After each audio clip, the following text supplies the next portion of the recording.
Take her away, huh? Yeah, take it away, Ernie. It's going to be a bumpy ride. And now, live from Chicago, filling in for Joan Esposito. Please, Netflix, let me play Rudy Giuliani in a big, kind of bloviated Cheney suit like the one that Christian Bale wore. Actor, comedian, and multimedia personality, HAL Sparks. You can see the roots of the paranoia that Trump has in what he uses to attack everyone else and why he thinks everybody's a crook because I'm a crook. And the only difference between me and them is I don't use emails, so their emails must be just full of criminality. HAL Sparks. Live, local, and progressive. Welcome, everybody. I'm so glad to be here. It's a wonderful Thursday, and I'm sorry there's no news, so we're just going to I'll read crop reports the rest of the show. There's just I don't know why anyone would think that we live in that old Chinese curse, interesting times.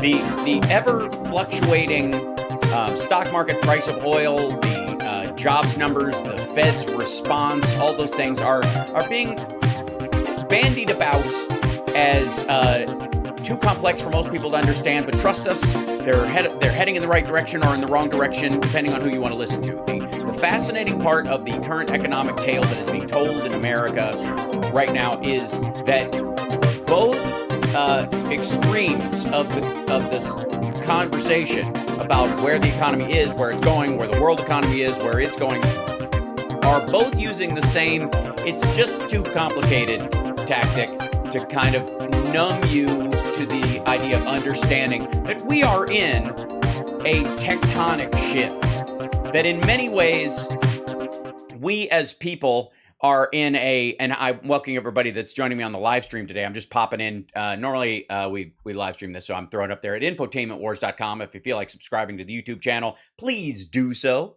And then, of course, if you're Twitch oriented, twitch.tv/HalSparks. We also have patrons who are lovely, patreon.com/HalSparks. Anyways, that's how I make a living now because of the current craziness, the current unpleasantness we've been in for the last couple of years. And I'm trying to make it as pleasant as possible. In the meantime, stocks are particularly hilarious right now. If you've been watching them, if you're not I suppose if you're a long-term investor, more than likely you view this as one of the things like 2008, where people look back, it was not that long ago, where people realized that if they just rode it out and not sold or freaked out or gotten out of the market, they would kind of be back or better than where they were. And so that lesson, instead of being back in the 30s, was in 2008. And therefore, a lot of people aren't panicking or moving around as much as the market has in past circumstances like this. And as people try to stabilize, their economic future and look to that, it's not the brick that's been pulled out from under them so much. It's, the idea of your 401k is being wrecked because most people are, unless you're right up at retirement in any of these situations, it's not one of those things where you're really kind of nervous about how much money you'll be able to take out. If it's a long-term thing. In the short term, though, the day traders are losing their minds. They're very upset. Apparently, the crowd that is most upset by the current economic situation we find ourselves in are Bitcoiners and day traders. And Bitcoiners and traders, and for many of the same reasons. These are not people necessarily who invest in anything real.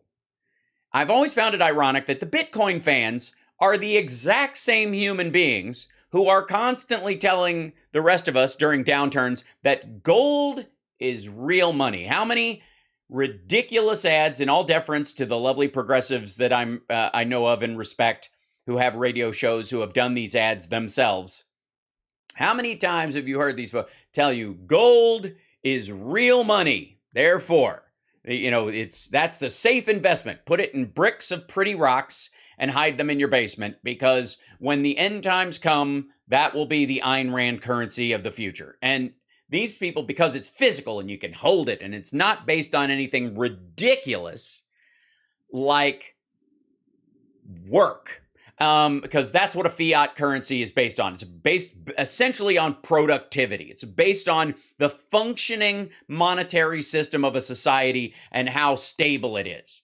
And we'll get to the brick conversation in a minute, but The very same people who are telling you that gold is real money and fiat currencies like the US dollar are a thing of the past and are ridiculous and shouldn't be trusted because they're just papers with deceased notaries on them, are also the people who dove in headfirst into a concept that was new on the scene: cryptocurrency, Bitcoin. This is off the grid money. This is special money. This is money that governments who are full of awful have no control over. It's whatever people think it means, which is, I know what you're thinking, as a system of valuing something's worth is insane. It sounds like Beanie Babies, quite frankly. When people, this might help you. Whenever anybody talks to you about a cryptocurrency or cryptocurrency in general, or a thing like Bitcoin, just think Beanie Babies. There was a period when a bunch of people were convinced that Beanie Babies were going to be worth something, and then they weren't. And that's all you need to know. So, but the same people are tied up in this idea, believe that in parallel lunacy, that the American dollar is going to collapse because it has no worth and we have so much debt, and the rest of the world is going to come up with an alternative to the petrodollar. That's the other conversation we hear. The petrodollar, which isn't real at all, is more real than the actual dollar, which is less real than a pretty rock. And therein lies the kind of smokescreen of finance that we hear when we think about world markets in this circumstance. When in reality, and this is germane to the current news geopolitically in the world and in the States, because allegedly the BRIC countries, mainly Russia and China, muscling everybody else, have been floating this idea since about middle of last year that they're going to come up with their own secondary petrocurrency, and they're going to work together. Quit laughing. They're going to work together on its value. They're going to jointly agree on the stability of its value, and that will be better than the US dollar, and they'll trade it however they want, and they will get rid of the US dollar as their trade point with other countries, because this magic cryptocurrency, which is what they were talking about it as what's called a value coin, meaning that, and wait for it, this is the fun part, they will create this currency and then they will peg it and its value to the US dollar. I can't. I don't. Good Lord. If you do realize, anybody listening, so, and and this conversation's been this petrodollar nonsense, which, by the way, there is no petrodollar. There's people use dollars to trade lots of things. There's no petrodollar any more than there's Samsung TV dollars, or there's a plastic toy dollar. It's just it's a trade point. It's the currency of choice for doing a lot of things.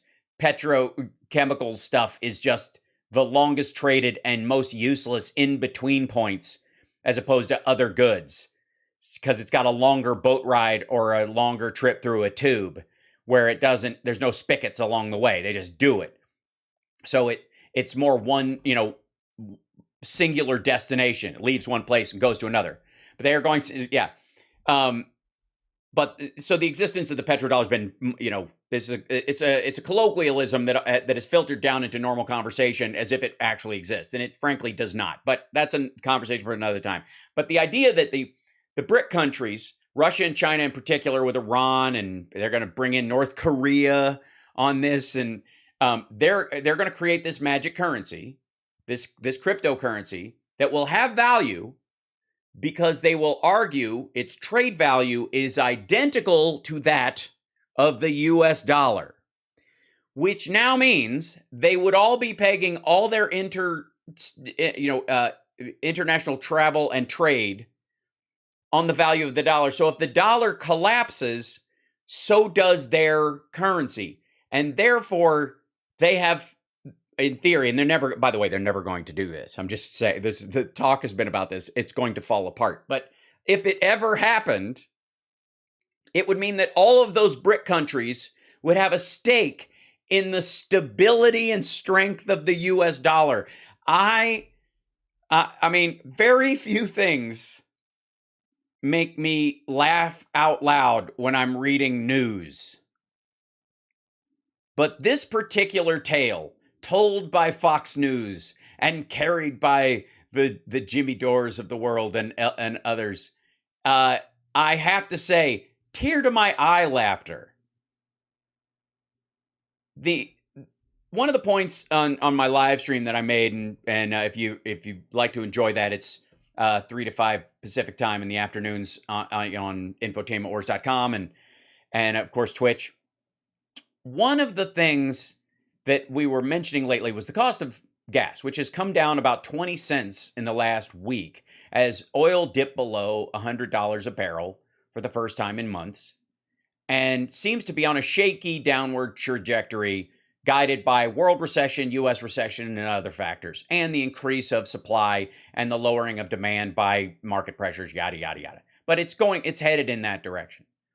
And one of the things that we were pointing to is that while the price of oil is, stable around $100, which is a price you've seen before, the cost of gas, because of refining capacity, has not quite caught up as far as lowering, because we are still below our trajectory growth from 2018, previous to the pandemic even.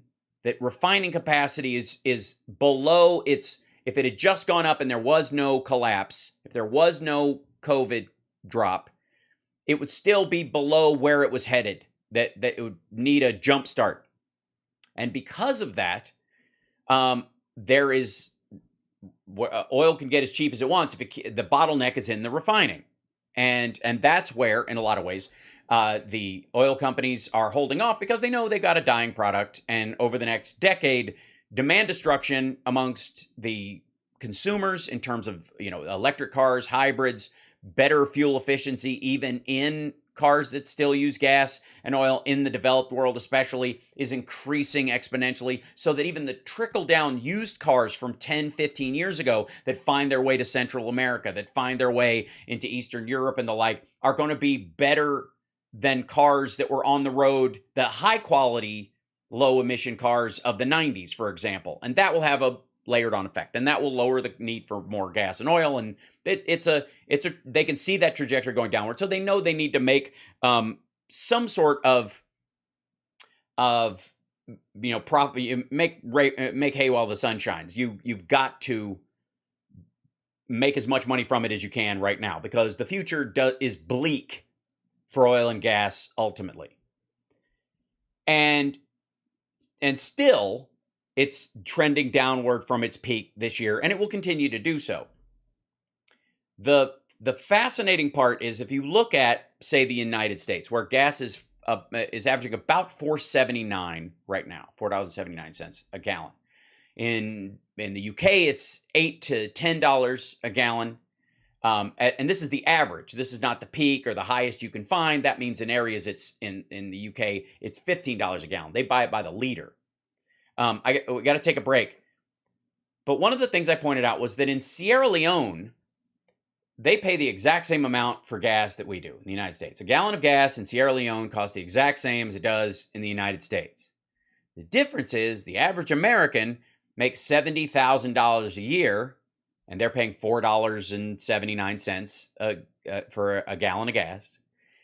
And a person in Sierra Leone, the average person in Sierra Leone makes $436 to $500 a year. There is a distinct difference about who is being impacted by the price of oil and gas. And as much as you hear clamoring on the right, it ain't us. We'll be back. I'm Hal Sparks. I'm filling in for Joan. I'm glad to be here. Lady B's working the board. We'll take some calls at some point. We have a guest later on in the show, and I'll be with you, and I'll roll right into my regular show on my stream. We'll be back right after this.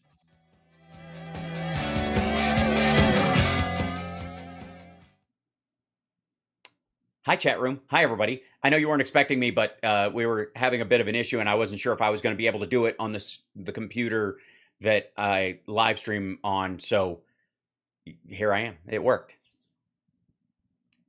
Now, if I can just figure out a way to get Johnny and Philip into this setup, oh my God, my life would get easier.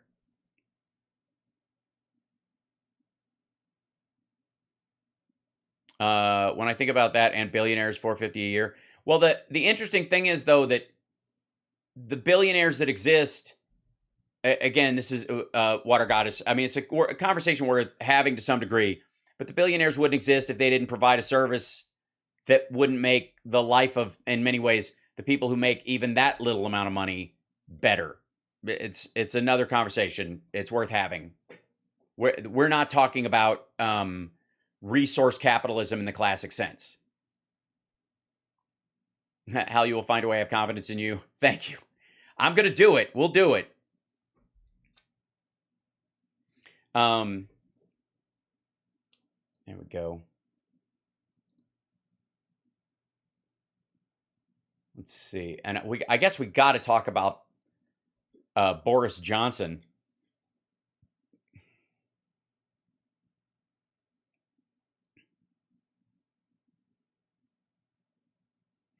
Hey, Hal. Yeah. I just confirmed Eric? Eric Zarn, yes. Okay, great. And is it okay if we can do him on Clean Feed? I sent you his email. Sure. Yeah, that's great. Okay, perfect. Let me don't read it out. I'm on the air, so don't send it to me. No. But I'll send it to him right now.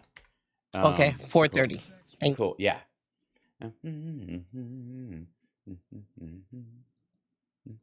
Okay. Oh, there he is. Okay. Yep, got it. Thank you, and we have 20 seconds. Okay. Cool. Okay, I sent it to him, and he can join us at his leisure. Gracias. No, Thank that's you. right. Absolutement.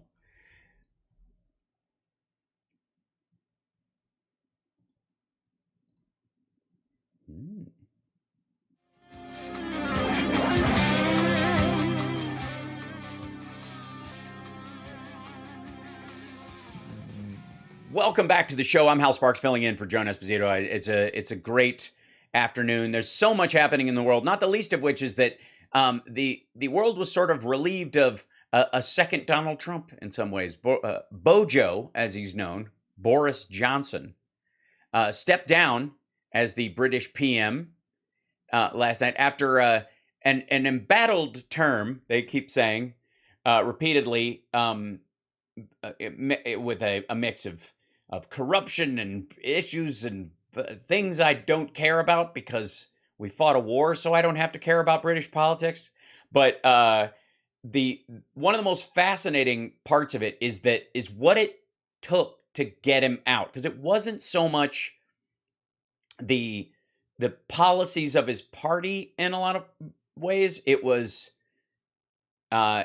simply that it was his party. He went to a party without a mask on during COVID, even though they'd been vaccinated. And there was a big flip out about that.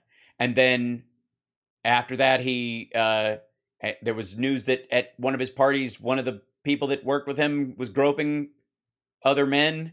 And then they hid it to try and keep it down, which is strange for basically a conservative to have that problem. I find that fascinating. But I think one of the best aspects of Boris Johnson leaving office is that, and I'm a little jealous of the UK about this, that they don't have months of him clamoring that he didn't really resign and that he really is still the prime minister and doing rallies around the country claiming these kind of things. So, I mean, there seems to be a general celebration about the elimination of Boris Johnson, if only because even by British standards, he looked a bit ragged when he would go out and represent the country. You know, he was one of those guys who always looked like they had just woken him up from a nap. As much crap as they give Biden apparently for being Sleepy Joe or something, He's well groomed, ties his own tie. Whereas Bojo apparently is like, oh, that's what it was supposed to be. I don't know. I was completely out of that. I was all there.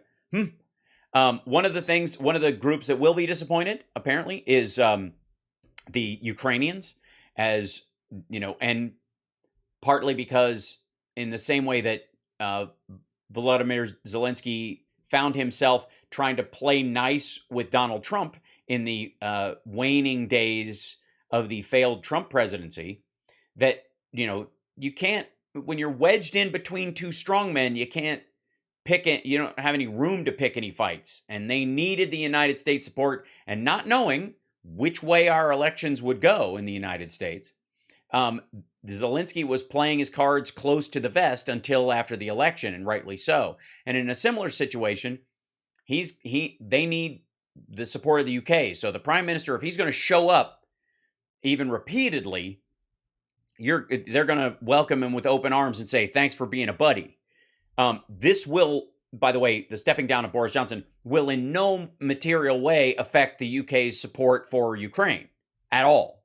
And the Ukrainians know this, and they will welcome whoever comes in with open arms in that regard.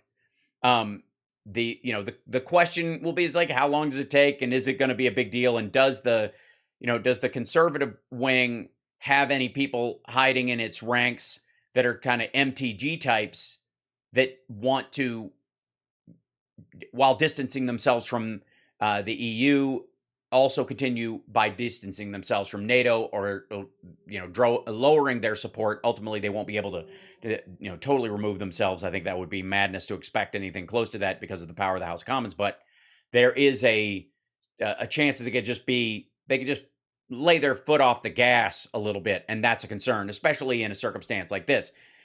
Meanwhile, though, the situation in Ukraine, there's much wailing and gnashing of teeth about Lysychansk and the loss of that city in the Donbass, and I suppose until news followed shortly thereafter that the Ukrainians have destroyed somewhere in the order of 20 ammunition depots far behind the Russian front line in 72 hours. In 72 hours, they have destroyed 20 ammunition and equipment depots. That is, for anybody keeping track, all of them. I'm sure they've got fallbacks in there. I mean, these are areas that they had taken over. There was one in particular that was a cement plant. The Russians had taken over, driven everybody out, and were using the mining, the sort of the dugout side of the mountain to hide some things, and then the buildings to hide the rest. That's gone. And so, that is with, at my count, 4 HIMARS that have been delivered so far. There's somewhere in the order of 16 that are going to be brought in the next couple of weeks. That will increase this, immensely. And somebody's saying in our chat room, yeah, it's Malcolm. That is one of the things that Malcolm Nance is good at, is intelligence and targeting. I'm not saying that's where he is, and that he's precisely doing that, but it would not surprise me at all. I am seeing, by the way, in the chat room, people are bringing up that James Caan has passed away, actor from The Godfather and one of my favorite movies, Alien Nation, Michael Mann's Thief, and one of the last old-fashioned Hollywood tough guys, and an amazing guy. I did an episode of Las Vegas with him, and I got to do a scene with him, and that was one of the proudest, silliest moments of my life so far. That's when I check off the cool things I've gotten to do so far in my career. Yes, Elf, Misery, yes. Everybody's throwing up their favorite thing in their rollerball. So just a classic actor, and personable and gritty and kind, funny, and he's one of those people that I had the ability to, since I got to work with him, I can personally verify all the lovely things that people are saying about him. So, anyway, so I just bringing that up to date with everybody else. By the way, I'm Hal Sparks. I'm filling in for Joan this afternoon. You can find me normally on WCPT on the weekends, on Saturdays, 11 to 2 on Chicago's Progressive Talk, WCPT. And that's the Hal Sparks radio program, Mega Worldwide. We're going to take a break. We'll be back right after this. And the news just keeps coming. We'll be back.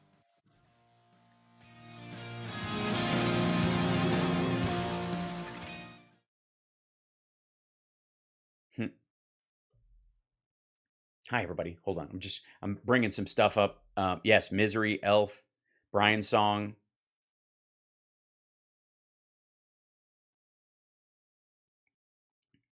I'm bringing up some stories.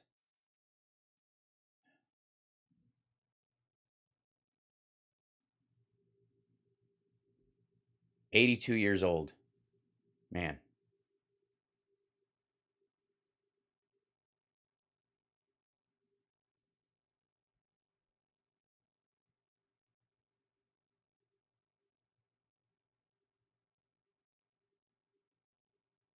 Hmm.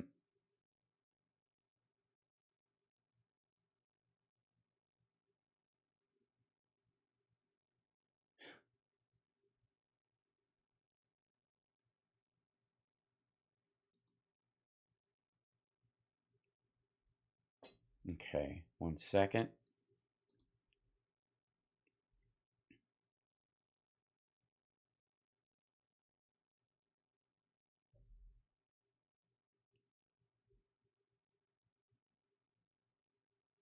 This is fascinating. Hold on. Interesting little piece of news as well.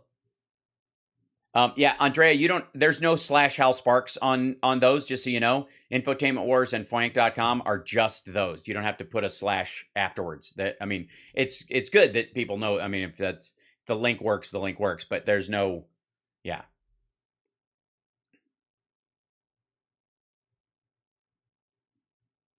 I'm not, this is not dead air. We're on break. We're in commercial. Fear not. I just don't play the commercials through the thing, Gail. Uh-huh.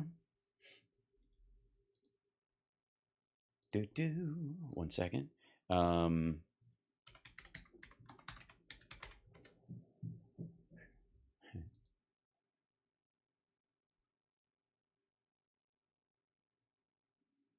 20 seconds. Thank you. I'm trying to find this story about Herschel Walker, which is really weird.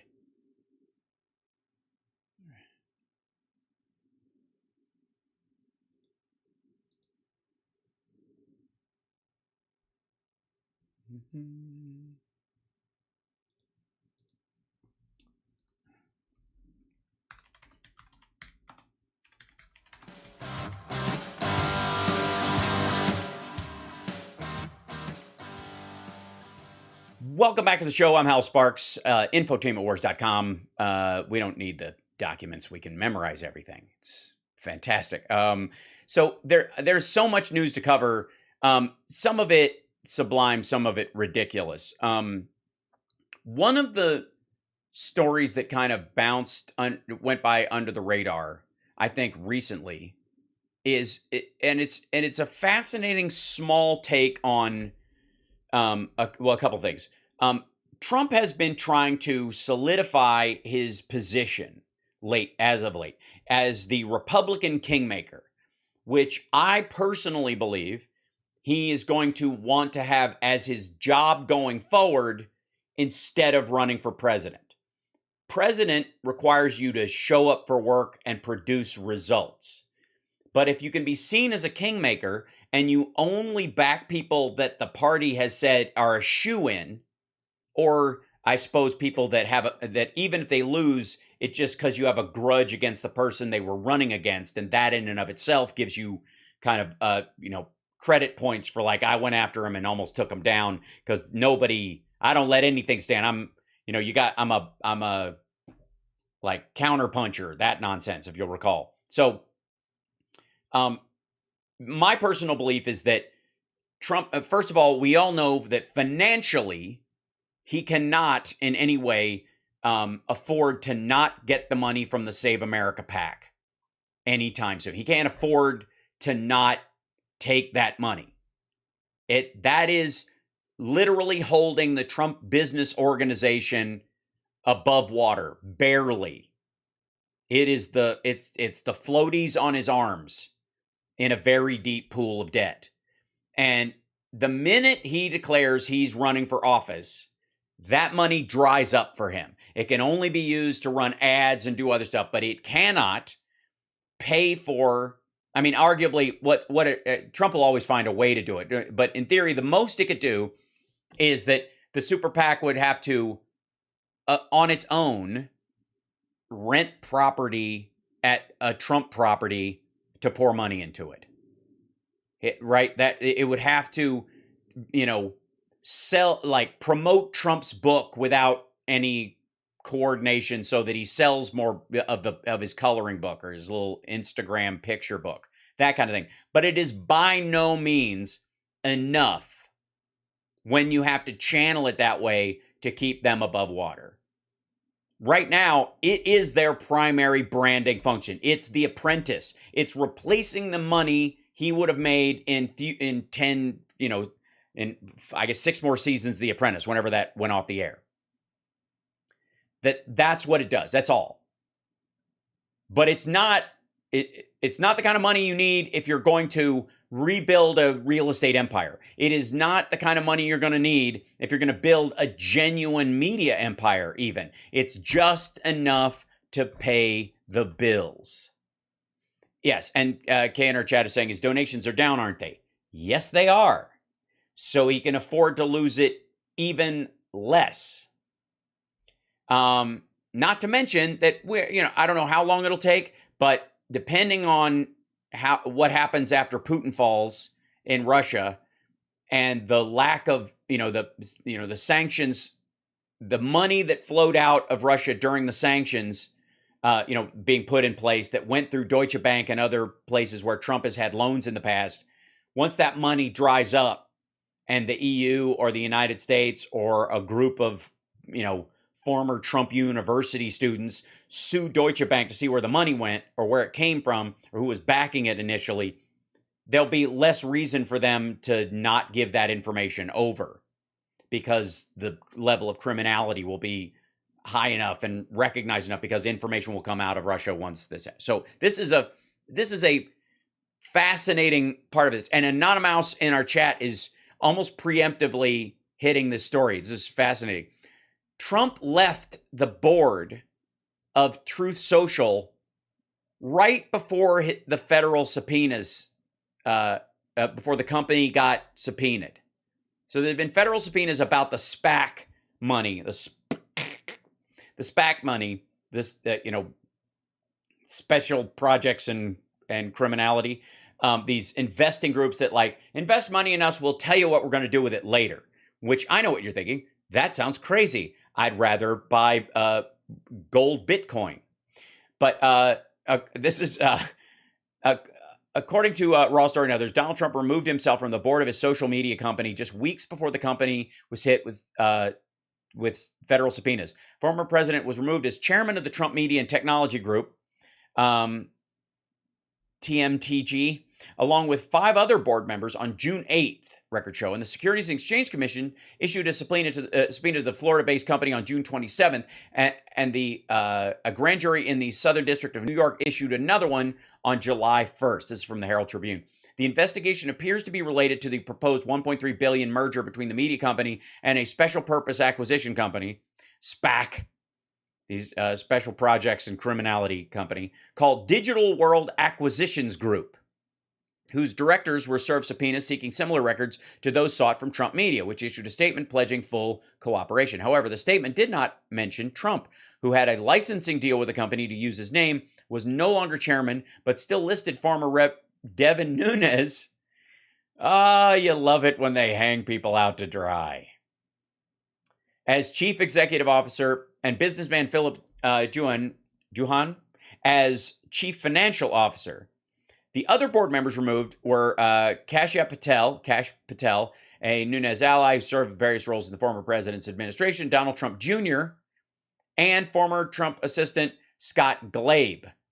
The SPACs are blank check companies formed to raise money to go public with the intent to find a company to merge with, but they are prohibited from finding a partner before going public. And the SEC is investigating whether Digital World Acquisitions and Trump Media had premature talks about such a deal, that there was a whisper campaign about this, because it's like you create your own insider trading, which sounds right up Trump's alley. And that in and of itself, just watching this come down is going to be lovely. Meanwhile, like I said, Trump's main gig right now is creating the illusion that he is the Republican kingmaker for the next 10 years. And most of what that entails is him picking sure things in Republican primaries, in heavily gerrymandered districts, in the red of red districts. Imagine, if you will, if let's see who could pick as imagine, if you will, if Hillary Clinton had chosen to back AOC in her reelection. Hillary was president, and she chooses to back AOC in her reelection, or afterwards. She's left office after 8 years in this alternative universe, and she backs AOC knowing full well that no one is running against her, and that she's in a deep blue, rock solid, bluer than blue district in New York. That there is no way anybody has a shot of unseating her. Backs her, endorses, and then afterwards says, without my endorsement, that you'd never be in your seat, and you owe me. Now, that's fantastical and ridiculous and silly, and no one would ever expect anything even remotely close to that to happen. But that's precisely the Trump system currently. He wants favors from people, I guess in future, protect him from prosecution, or change the direction of the way the House is, or I'll back you. And once you get in there, you have to clear the path for me to be president again, or protect me from prosecution, even if it means your own career, even if it means you could go to jail. You gotta promise to do this. And it's one thing to do that in an area where it's a toss-up. Every little bit counts. You know that you can motivate a group of people. That kind of pressure campaign has existed in politics forever. The difference is Trump is doing it against his own party in a bunch of places, just because he's got a grudge. And he's doing it in support of candidates and trying to strong-arm candidates' behavior going forward. Promise you won't run for president. Promise you won't, run for vice president with anybody else who's running for president. Promise you won't, try to, circumvent any of my power plays, that kind of stuff. To people that he in no way plays a part in whether they get elected or not. They're a shoo-in. That I find hilarious. On two fronts. One, if the Republicans that are around them don't buy it, know that this is exactly what's going on, know it's a scam, then they have to constantly be reminded that in public they are, constantly supporting a former president who they know is a liar and a grifter in and amongst their own kind. And on the other hand, they know that he's trying to manipulate the electorate to undercut them. It's just lovely. I just think it's great. I mean, it's not up there with thinking you can actually carry out a coup or an insurrection run by the likes of Steve Bannon and Rudy Giuliani and Roger Stone and the Proud Boys and others, people completely incapable of tying their shoes, and yet you're going to bring down the wealthiest, most powerful country on the planet with those folks. That's hilarious. right below that on my tier of ridiculousness is the idea that Trump thinks that Republicans who are clamoring for his support, or are praising him to get his support, aren't going to ditch it right as soon as it doesn't help them in the general, which is precisely what's happening with Dr. Oz.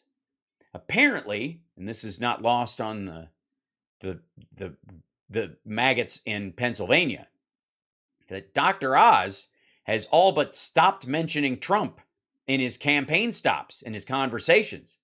He's forgotten to say MAGA on multiple occasions. He even didn't say America first when questioned about alphabetically in North America, which country would come first. Like he's not even living up to that small part of the bargain. And according to John Fetterman, he shot his latest campaign video at his big house in another state where he actually lives.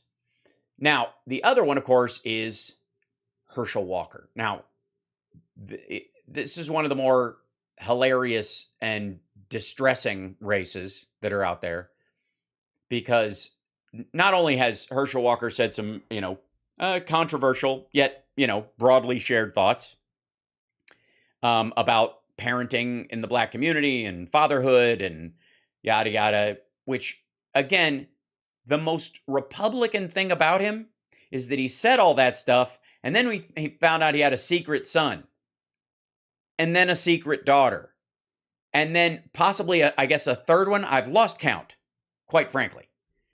But now there are memos that have come out that said that he hid these kids and the existence of them from his campaign. So they were caught flat-footed when this happened, and they started circulating memos in and amongst the campaign staff and the people running it that they were concerned about his mental capacity and his ability to actually carry out the regular duties of being in office. And the amazing part about this is that this is happening in a state, the state of Georgia, that for all practical purposes, but for the leaning purple that's been going on for a little while now, where Stacey Abrams, for all practical purposes, between you and me, should have ended up the governor, but this is where we find ourselves, that in and amongst this, the state of Georgia that has a Republican governor and a Republican senator Republican lieutenant governor, and was on its way to having two Republican senators, quite frankly, MAGA friendly, super Trumpy, blah, blah, blah. Trump managed to make them lose those seats and go to war with the governor and the lieutenant governor, who are members of his own party. He handed the Democrats 2 seats in Georgia by driving his own voters down. And now, I have to say, I'm enjoying this mess. For all those moments, it almost makes up for all the Dems in disarray garbage we've heard for years. We'll be back right after this. I'm Hal Sparks. This is the Joan Esposito Show. I'm just filling in. She'll be back. Don't worry. We'll be back right after this.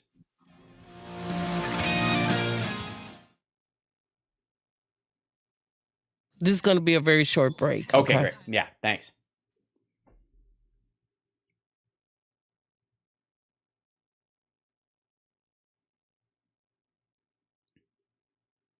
Mm-hmm.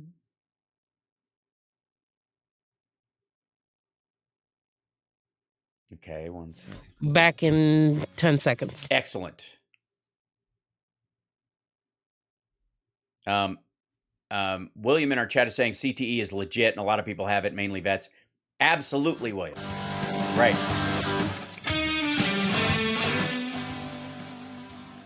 Welcome back to the show. I'm Hal Sparks, filling in for Joan Esposito. I couldn't be happier to be here amongst my chat room on my live stream, and of course, my beloved Chicagoans. Lots of news. We will get to obviously the fall off around the Highland Park shooting and the story therein. I have friends in the area, and it is a heartbreaking circumstance that Americans in general are getting far too used to. And there's an area where when we're discussing this, and we'll talk about this next hour, where there's a presumption that we're becoming jaded to it or we're becoming desensitized to it. And my argument would be that we have no other choice. It happens so frequently, and it is so brutally heartbreaking that many of us, if we allowed ourselves to feel the full impact of a situation like that, we would be immobilized forever and completely useless. And there are a bunch of people who don't feel that way, who do not react to these things that way, that feel, I guess, excited is the wrong word, but feel, invigorated by, the fight to defend, anti-personnel weapons like the AR-15 and others when things like this happen. That this is like, this draws them out and gives them their joie de vivre, ironically enough. And so to counter those folks, I find there's a responsibility to continue the work that, in this, and the Democrats and Joe Biden being able to pass, however limited, the first gun control legislation with no magic slippery slope, by the way. It didn't manage to destroy the Second Amendment fully, nor will it. Nor will it lead to even the next steps that follow it will diminish the Second Amendment in any way. Just going through, the process will require resolve, technical thinking, smarts, and all of our capacity as people who genuinely and compassionately care.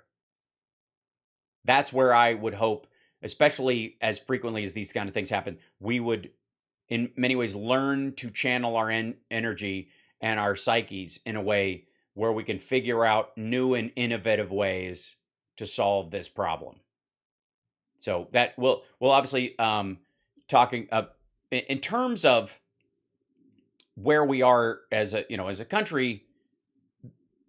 There's a lot to work on, clearly, and in this July 4th week, this belief that somehow 4th of July is strictly a jingoistic, militaristic holiday that many people on what I would say is my side of the aisle decry at their peril, quite frankly, is looking over the stories that we have to deal with, the challenges that we have as a country, and committing to fixing those things, because not only do we have the capacity to fix them, but the desire amongst the populace to do so. Again, many of the solutions put forward in the gun bill, many of the solutions put forward by the Biden administration are incredibly popular. We are back, and I don't know why we don't learn this lesson much quicker, kids, but we are right back to Obama and the ACA as far as pride for accomplishment versus what we can accomplish in the future if we just keep moving forward. And this middle ground of sour grapes and the idea that people were going to pull their votes this fall because gas prices are high. I don't know how many people I've heard who allege themselves to be progressives or liberals who have been talking, and I suppose that lacking irony when they're discussing it, talking about how the Democrats are going to get a shellacking this fall, or that there's going to be a red wave, or that Dems aren't going to show up because they're disappointed and they don't feel like yada yada, all those things.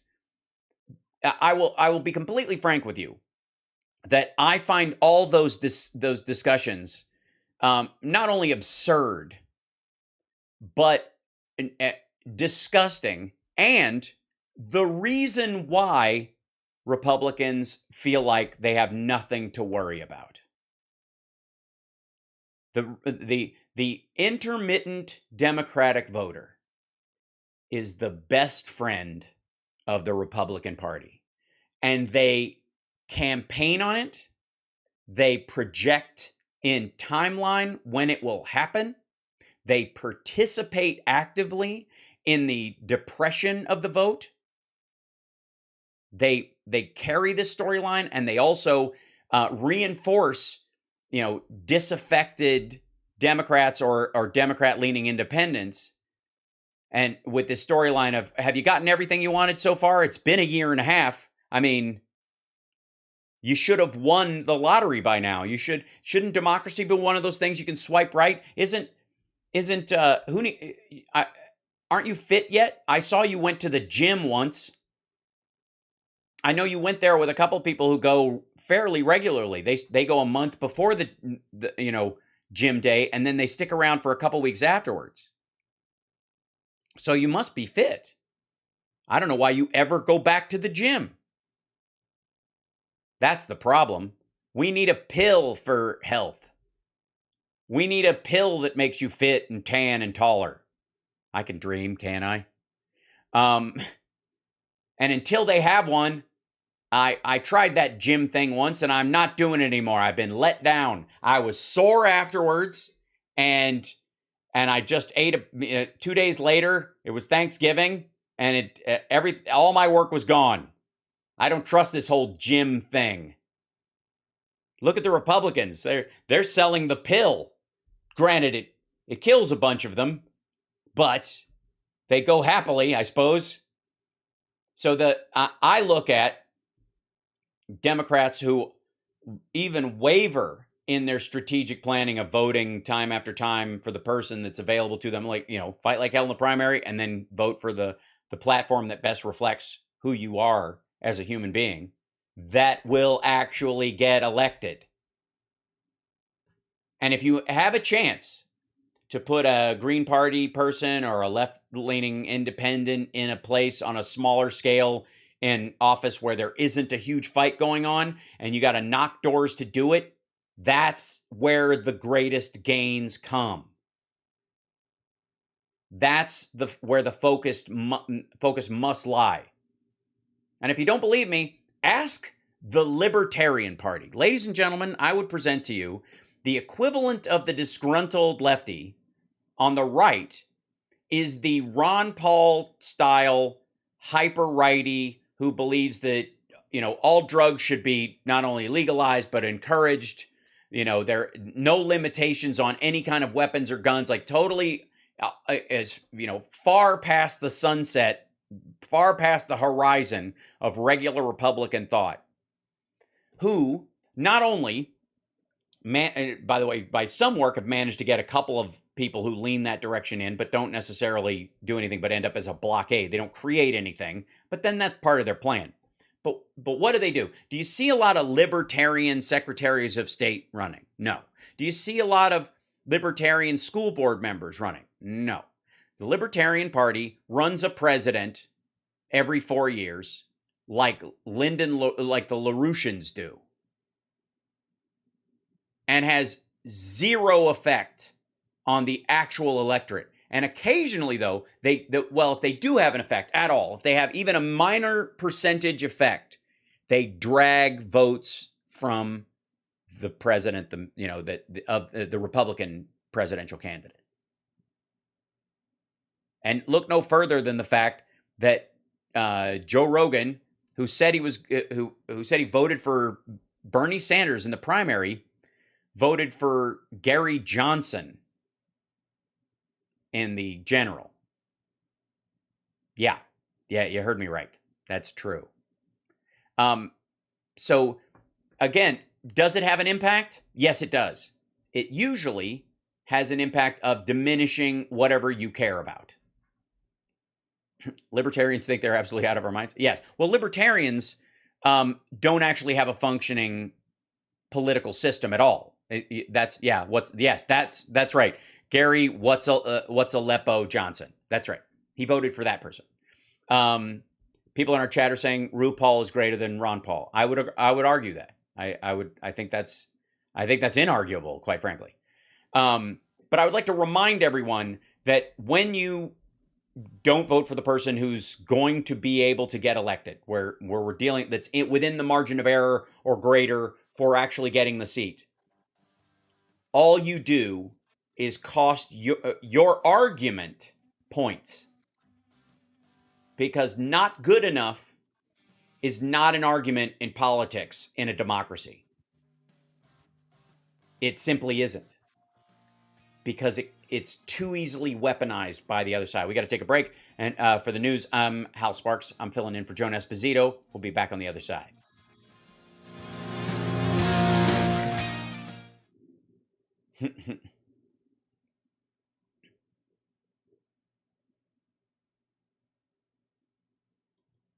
Ooh, that's fun. Okay. So many little news pieces.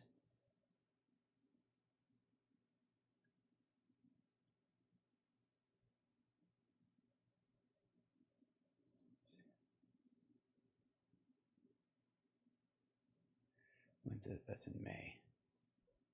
Hold on one second. I'm trying to find another story. And hi, everybody. Welcome to the show. This is not technically Hal Sparks Mega Worldwide. I know what it says on the tin, but it not quite. By the way, like and subscribe if you feel like that. That would be lovely. Don't hit the notification bell, for God's sake. Whatever you do, I don't want you to watch me because I bugged you about it. I want you to come here of your own free will because you think about it. I don't need a bot triggering device, which is really what that is. Yeah, if you'll notice, the people who want you to turn on the notification bell are aware that they have a bunch of bot followers, and it's one of the ways you can create a bot trigger is the notification bell. Doesn't mean you can't do it, but there you go. It's one of the reasons why Russell Brand uses it so much.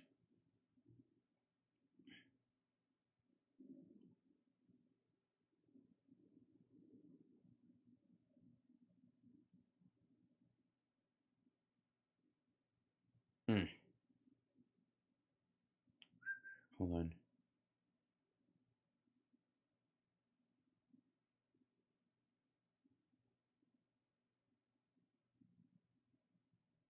Huh? Okay, hold on. Bringing this up. There's so much stuff to cover.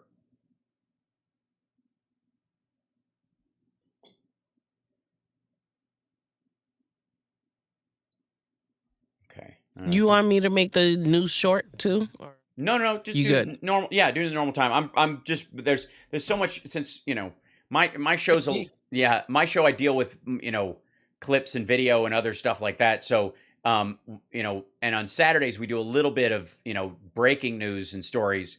But since this is more of that, since it's it's daily and it's her show, I'm trying to bring up as much stuff as possible. And quite frankly, it's ridiculous, like how much I would want to talk about. I don't. So because it's a lot. What's going on? Yes, it's a lot. Yes, it's a lot everywhere. That's the that's the crazy part, right? So, and you know what else is a lot? How much I love you, Lady B. Oh, I love you. That's true. So I can't. I love my chat room too, guys. I miss you. Yeah, she says hi, guys. There you are. By the way, hi everybody who's just showing up. I'm on early because I'm filling in for Joan Esposito on WCPT this afternoon, and then I'll roll right into my regular show. This is slightly different in function, if it's okay with you. And there you go. And at some point, probably in the next break, I'm going to have to get a glass of water to have here because I don't have one next to me, and I didn't bring it down here because we were running around trying to get the other stuff rolling in.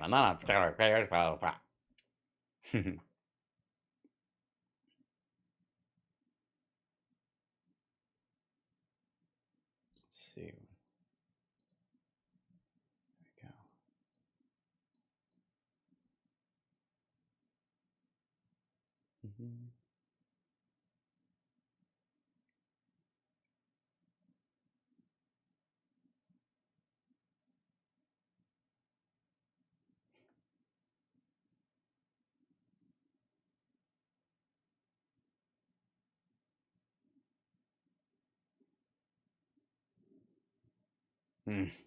Okay, that's one, right? And then bringing up more stories. Hi, chat room. Don't worry, I'm not missing you. I see you. Lots, yes, extra worldwide today. Yes, CPT has a dump button. Just don't make us use it. Okay, let's see what I was going to do. Oh yeah, get this. So many tabs open.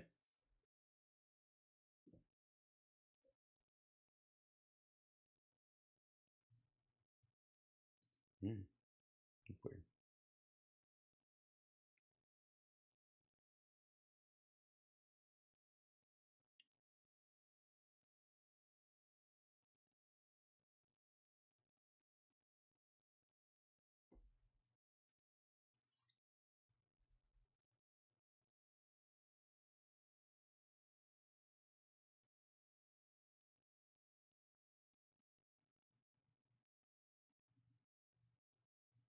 Hmm.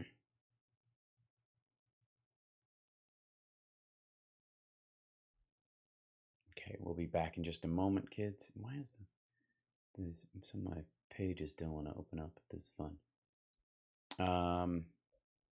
There we go. 5 eggs. Absolutely. Just do, yeah, MAGA worldwide.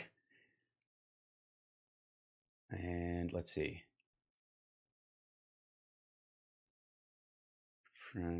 We'll be back in a minute. They're playing the news. Why are these pages don't want to open up? What happened?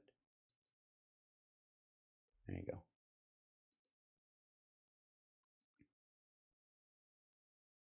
There's his.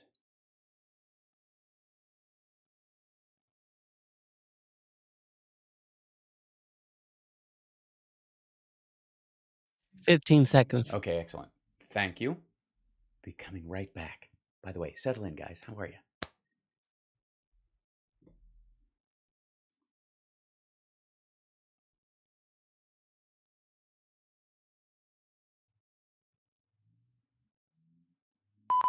Attention, everyone. Joan Esposito, live, local, and progressive. Filling in today for Joan, live from Chicago. Actor, comedian, and multimedia personality, HAL Sparks. Welcome back to the show. So, there's so much news coming that I'm going to have to vacillate between the palatable and the outright disgusting. And you'll have to kind of make up your mind about which one this one is.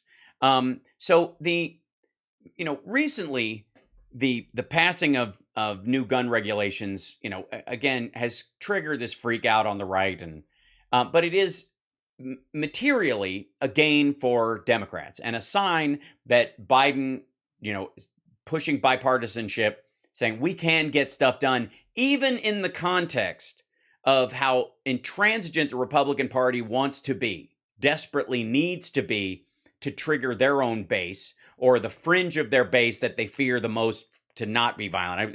It's hard to work out whether they're trying to get them to show up as voters or not show up at their house. But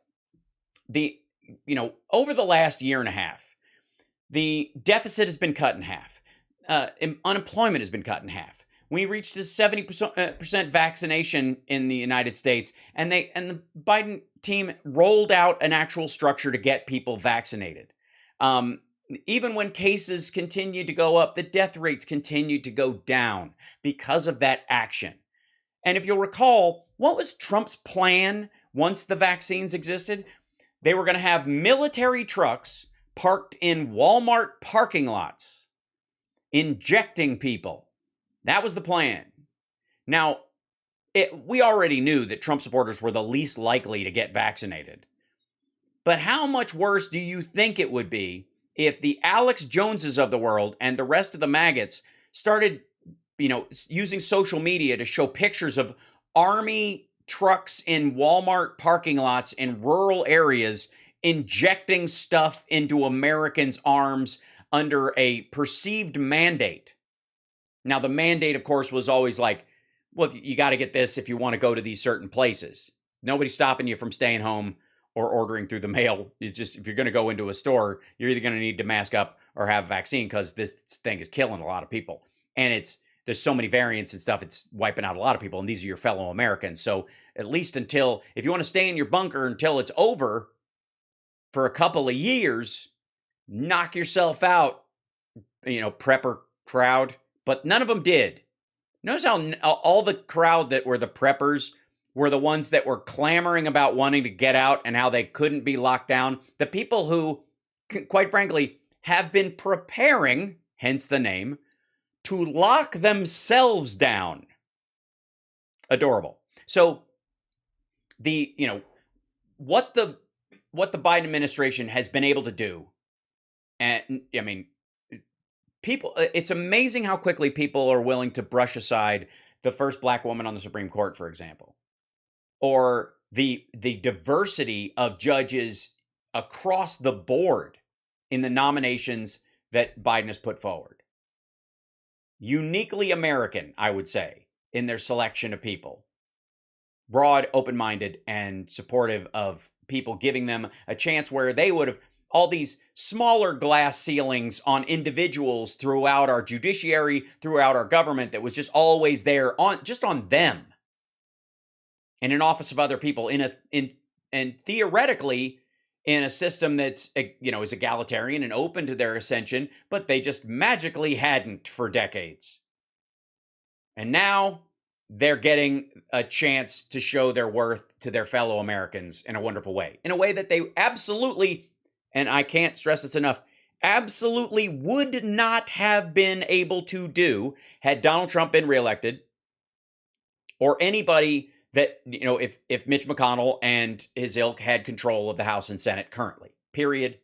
End of story. And the idea that you could even float a story earlier this year that Democrats are disaffected and they're not really that excited and they voted, but what are they really seeing? Besides being just morally reprehensible and grotesque on the part of anybody who would actually feel that way at this point, that, the I need to be inspired crowd, considering the fact that the Biden administration, like the Obama administration in its beginning, came into office ice skating uphill against a tragedy. In the case of Obama, the 2008 crash, and in the case of Biden, the kind of mangled response to COVID or lack thereof. Not to mention, God knows what the plan was to get out of Afghanistan at all.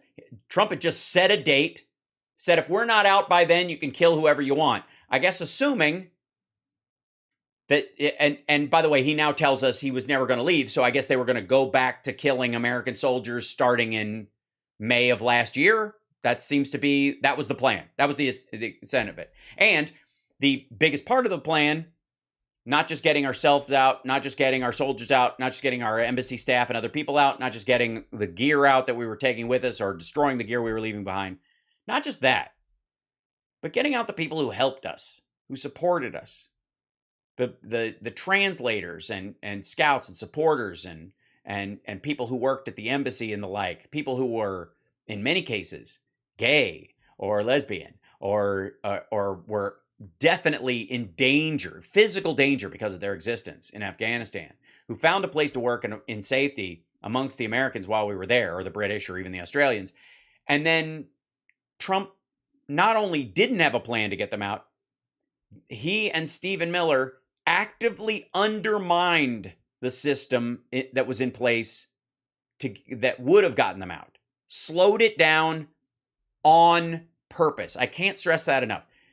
On purpose. They intentionally stiff-armed Afghans who helped us and their families. And if keeping those kind of people away from the levers of power isn't inspiring to you, I don't know who broke you, and I hope we can help you fix yourself at some point. But one of the lighter parts of it was Infrastructure Week ended. One of the biggest infrastructure packages in American history, but also the first one in 30 years that included, you're welcome, rural broadband. Again, committing to the idea that Democrats help every American, whether those Americans like them or not. And there is going to be, what do we get for our taxpayer dollars in some of this rural broadband? More prepper lunatic YouTube channels. Sure. Yeah, that'll be part of it. But a lot of other positives will come out of it, not to mention the fact that people can relocate from big cities if they want more space to raise a family and the like, but they work in something that's a high-tech industry, and as broadband and the power of the internet increases, people can work from far away while still doing that, and they don't have to choose between their family and that kind of work, and therefore they can spread out amongst their fellow Americans with some regularity. And also, if you do have bad weather patterns in places like the Midwest and the tornado alleys and that kind of stuff, and a school gets wiped out, we now have since we now are used to the idea of school from home temporarily while there's an emergency, rural communities will be able to participate in this in a way that they didn't previously. Those kids will get an education they would have gone without, because Democrats didn't go, if you're on our side, we'll give you resources. If you're not, we're going to starve you of resources. That in and of itself is reason enough to be inspired. And if you're not inspired by it, the question is, why does drowning excite you? Why does the idea that letting someone suffer is enough? It's enough to keep you home. Just either your enjoyment or your lack of care, or lack of empathy, compassion about it. Because if you believe any of the things that we as progressives and liberals believe, or you say you do at parties, there's a certain amount of living up to the regular work of it. And the infrastructure bill, which will obviously keep some people from dying while crossing a bridge they thought was perfectly fine, and will include the ability to have regular lights and information and access to the world, to the entirety of the country, a smart grid, all these other things that will save lives. Let's understand that as well. Will save lives. That little part. Rural broadband is going to be the reason why people ended up getting medical help way out in the sticks when they, didn't have a signal or something on their phone before. Now there will be towers. Now there will be stations. Now there will be relays. That will save lives, period. Simple enough. Those lives alone worth saving. But one of my favorite things about this, and we got to take a break, but I want to bring this up before we do, is how many Republicans are touting infrastructure improvements that voted against it, that actively campaigned against the infrastructure bill, called it the infrastructure bill, but, decried the fact that, Trump didn't, because Trump couldn't do it, it's not worth doing. Which if that was the standard, none of us would ever have good sex in our lives. Think about it. But this Congresswoman Beth Van Duyne, I think it's pronounced Duyne, from Dallas, is touting the improvements to the airport in Dallas Fort Worth Airport without recognizing that they don't exist without the bipartisan infrastructure bill that Joe Biden got passed and signed. And at no point in the process, in the negotiations, did anybody present, we need to make improvements to the Dallas Fort Worth Airport. And at no point in the discussion did a single Democrat who was involved in the negotiations or was representing the White House, or indeed Joe Biden himself, say to those people, it's a red state, the hell with them.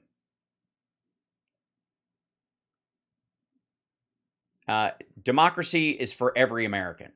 And Democrats, even when we're outvoted, we can take the loss when it's real, because we believe that that's where the power comes from. Ideas. The power comes from how much good you do for the people themselves. We'll be back right after this. I'm Hal Sparks. I'm filling in for Joan, and I hope you're okay with that.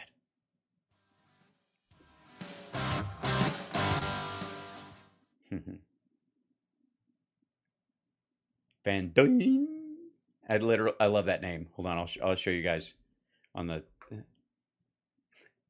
Congresswoman Beth Van Duyne, and that's how I'm going to say it from now on. Sorry. I am thrilled that DFW Airport to receive this important funding, which will ensure one of the largest airports in the country can address energy by taking a balanced approach and creating solutions without heavy-handed regulations.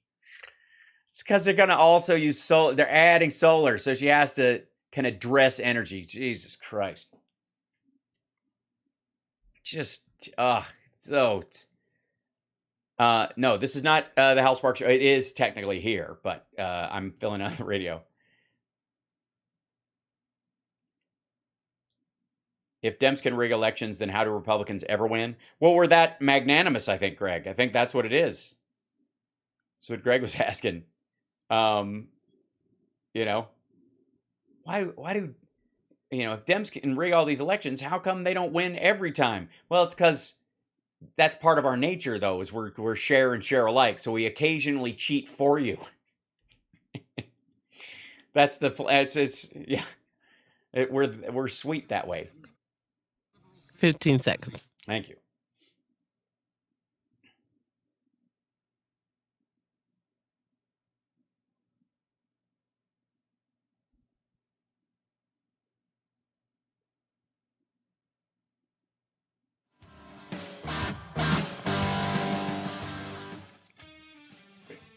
Welcome back. I'm Hal Sparks. I'm filling in for Joan Esposito today. It's her show. I'm just living in it.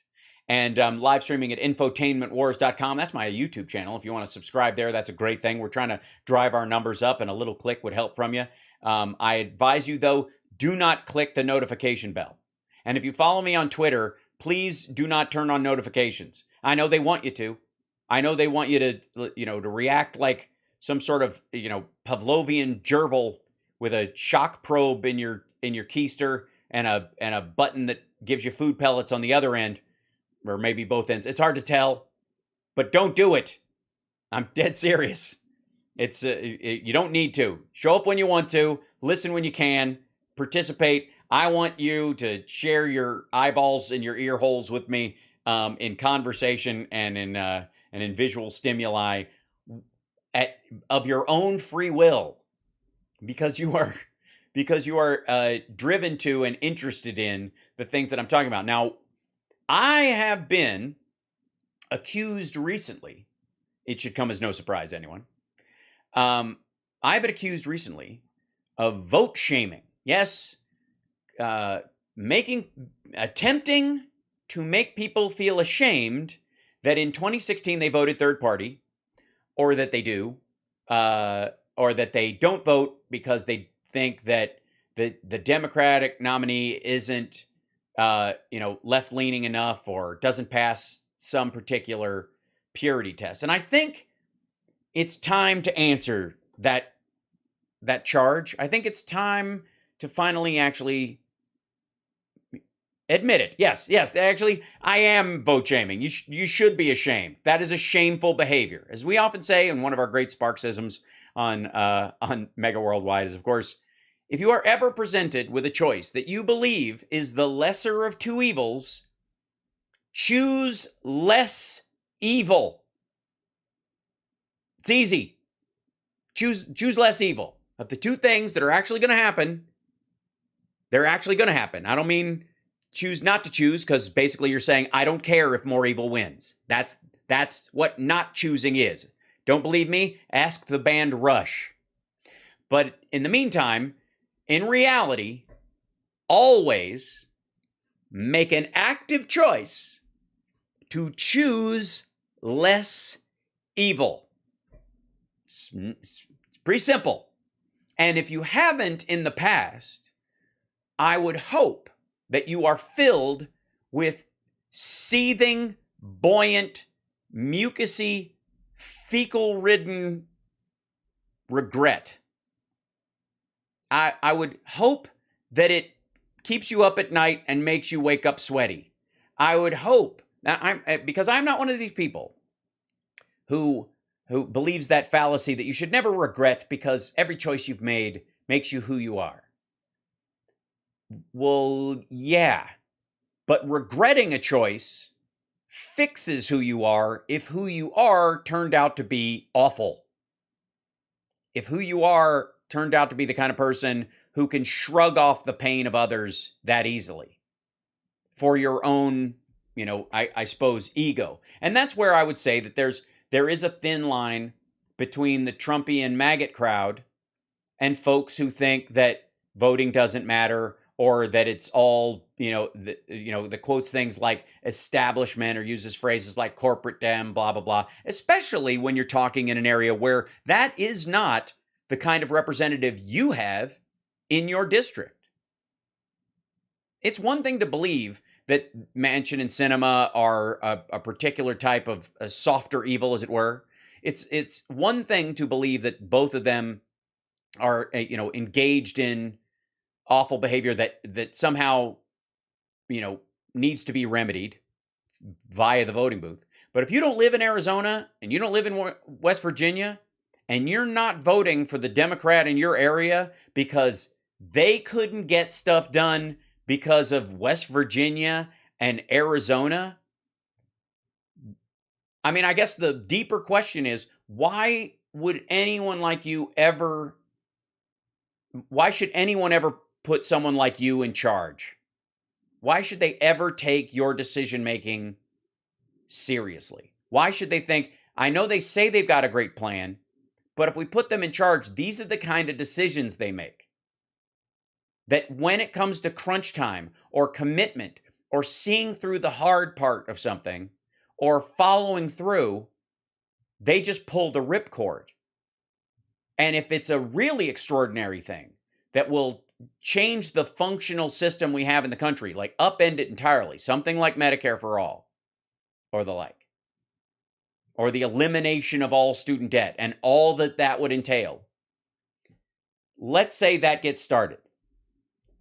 Do you want people in charge of it who pull the ripcord every 2 years, who will give up on that project if it doesn't, A, work out the way it was supposed to, or get finished in a timely manner to meet your emotional needs? And I think that deals with the fact of like the SCOTUS decisions we've dealt with lately. In terms of the SCOTUS decisions that we've been dealing with, there is a feeling now, and it's been around for a little while, and it ebbs and flows, but lately it has spiked in social media, especially. Expand the Supreme Court. We need 13 seats. I happen to believe that's a great idea. I think it should be one per circuit. As we expand the circuit, you should expand the seat. And then the discussion about whether to add a seat to the Supreme Court happens on how many people you have in a certain area and whether that circuit deserves a seat. And by volume and need as far as the workload. And had we been doing that all along as part and parcel of the decision, as we add a circuit, we add a SCOTUS seat. Had we been doing that all along, none of this would be radical, and a lot of the decisions about the SCOTUS arguably would not have been as extreme, and the drift of the political sides of it would have been longer and easier to see coming, okay? Because people would have added seats, and then that temperance of the values of the court would have been, we would have been more aware that if you start getting towards your 8-3 and 8-4 as things start expanding, that is something that I think the American public would be more aware of in their choosing of who becomes president, who nominates somebody, and who will allow that person on. But doing it all at once because of work that was failed to be done by people who may not follow through is not reassuring to anybody.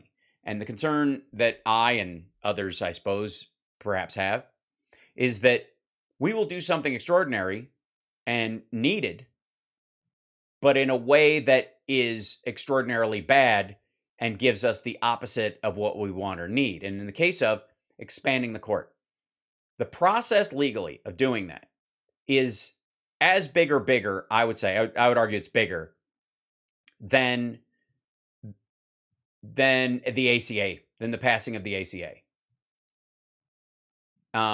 And extraordinary in nature, a big undertaking, back and forths about it, the drafting of it, what it means, how the process works, who goes in, who goes out, and how the rotation happens, if there is one. Are these permanent seats? Are we changing that too? All those elements. And in the process of that happening, that lands us about August of next year, where the bill or the legislation starts working its way through the House and Senate. It's going to take at least that long to get formulated and designed, essentially. And even if somebody's had like a trigger law version of it written, it's still going to start from scratch. Right? Somebody's adding they should have term limits as well. They should have all these other. I agree. I do. However, you get started on that path right then, and this is assuming that the Republicans don't take the House and Senate, which again, when all this conversation started, Democrats who outnumbered Republicans largely in the last election and a half, if you include the Georgia elections, weren't going to show up this year. Were in the process that you'd be talking about would start this process right about the time the Republicans would be driving the bus in the decision making in committee that this bill would be crafted under to expand the court to 13 seats. And then right about the time, if it got passed, and that is a question because it wouldn't take much to stop it. One senator and an anonymous hold, especially if the Republicans somehow gained the Senate. If at that time they were able to do it, does anyone believe that a Republican-controlled Senate would allow those extra seats to be filled by Joe Biden?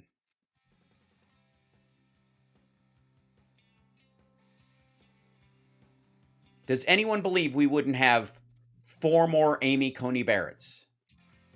We'll be back right after this.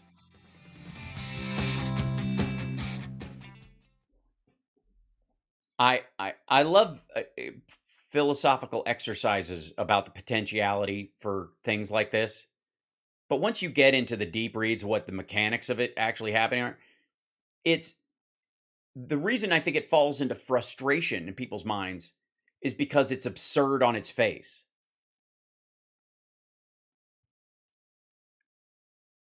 Here's what I would suggest.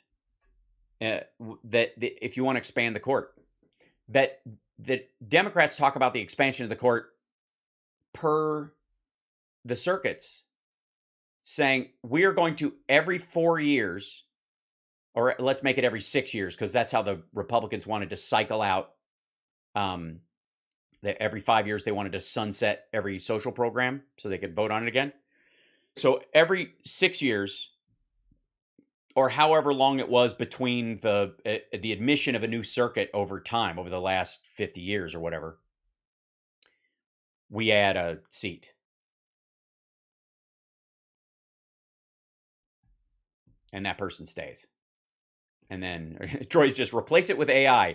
You might get your wish a lot faster than you think, Troy. Because interestingly enough, the lower level courts will start using AI for stuff, especially for financial and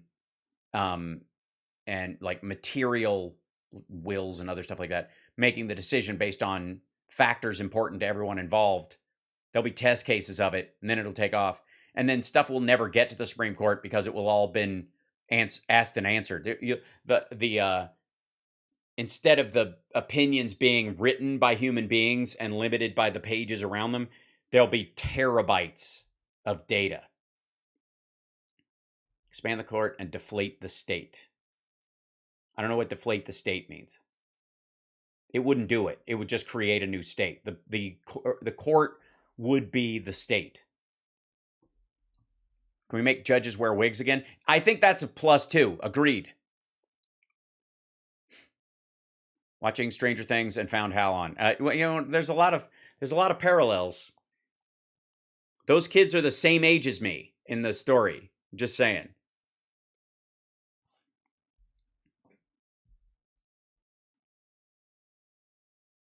By the way, there's an even more extreme aspect of where the Supreme Court could go as well.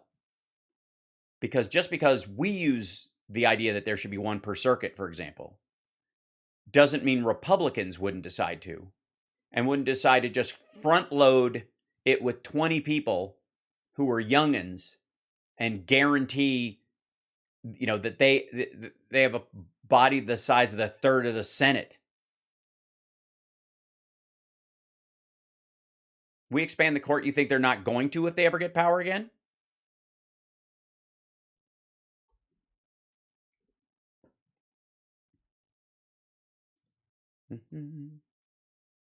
So we'll be back in just a minute, I think. 10 seconds. Well, less than a minute then, I guess.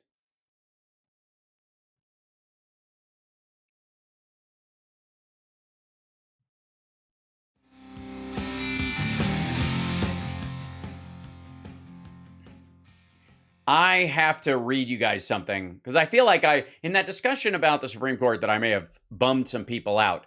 But this is what happens when you let a guy sit in front of a microphone and speak, knowing full well that the process that brought him to the moment where he could actually speak into this microphone, and it was carried out via the internet to a radio station and out from there, and of course out on several websites at the same time, was an incremental process that took decades, if not over 150 years. You want to talk about like early microphones. That just the ability to send sound over a cable, the process to do that, and the idea that unless it works turnkey with I got a mute button on the top of this thing I can tap, and I do sometimes accidentally, and a dial on the front of it where I can turn the volume up and down on my voice and on my headphones and on the balance between what I hear from in the headphones of my own voice and that if I want it. That the process that microphone came to be sitting in front of me at a price point that is, I think this microphone costs about, maybe we'll say $300. I think it's less than that, actually. It's closer to $240 or something. The idea that I was born at a time when somebody like me, who grew up in Peeks Mill, Kentucky, went to high school in Chicago, drove out to LA to be an actor and a comedian, and has lived the way I have, could even live in a time where I could actually afford a microphone is nuts. And I think we often forget the incremental steps forward. And let's just go back to 14.4 baud modems.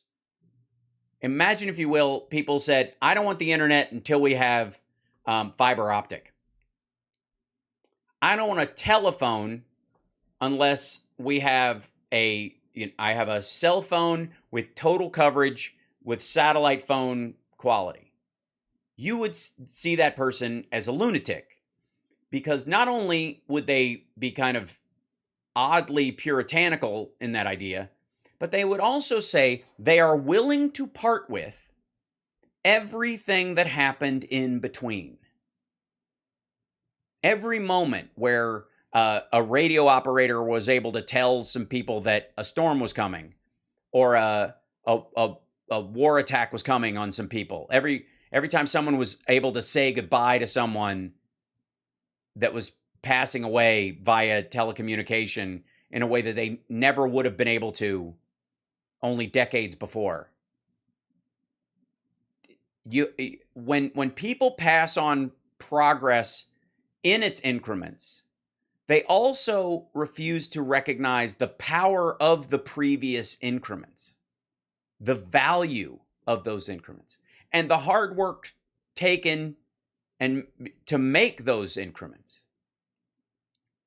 We have lived in, I think, in many ways, and this is my own sort of philosophical belief about this, in an era of where a lot of people believe themselves to be living in a post-historical world, where history was something that we have a channel for that. That was a while ago. And when the History Channel says history is made every day, they're just kidding. They're talking about ice road truckers.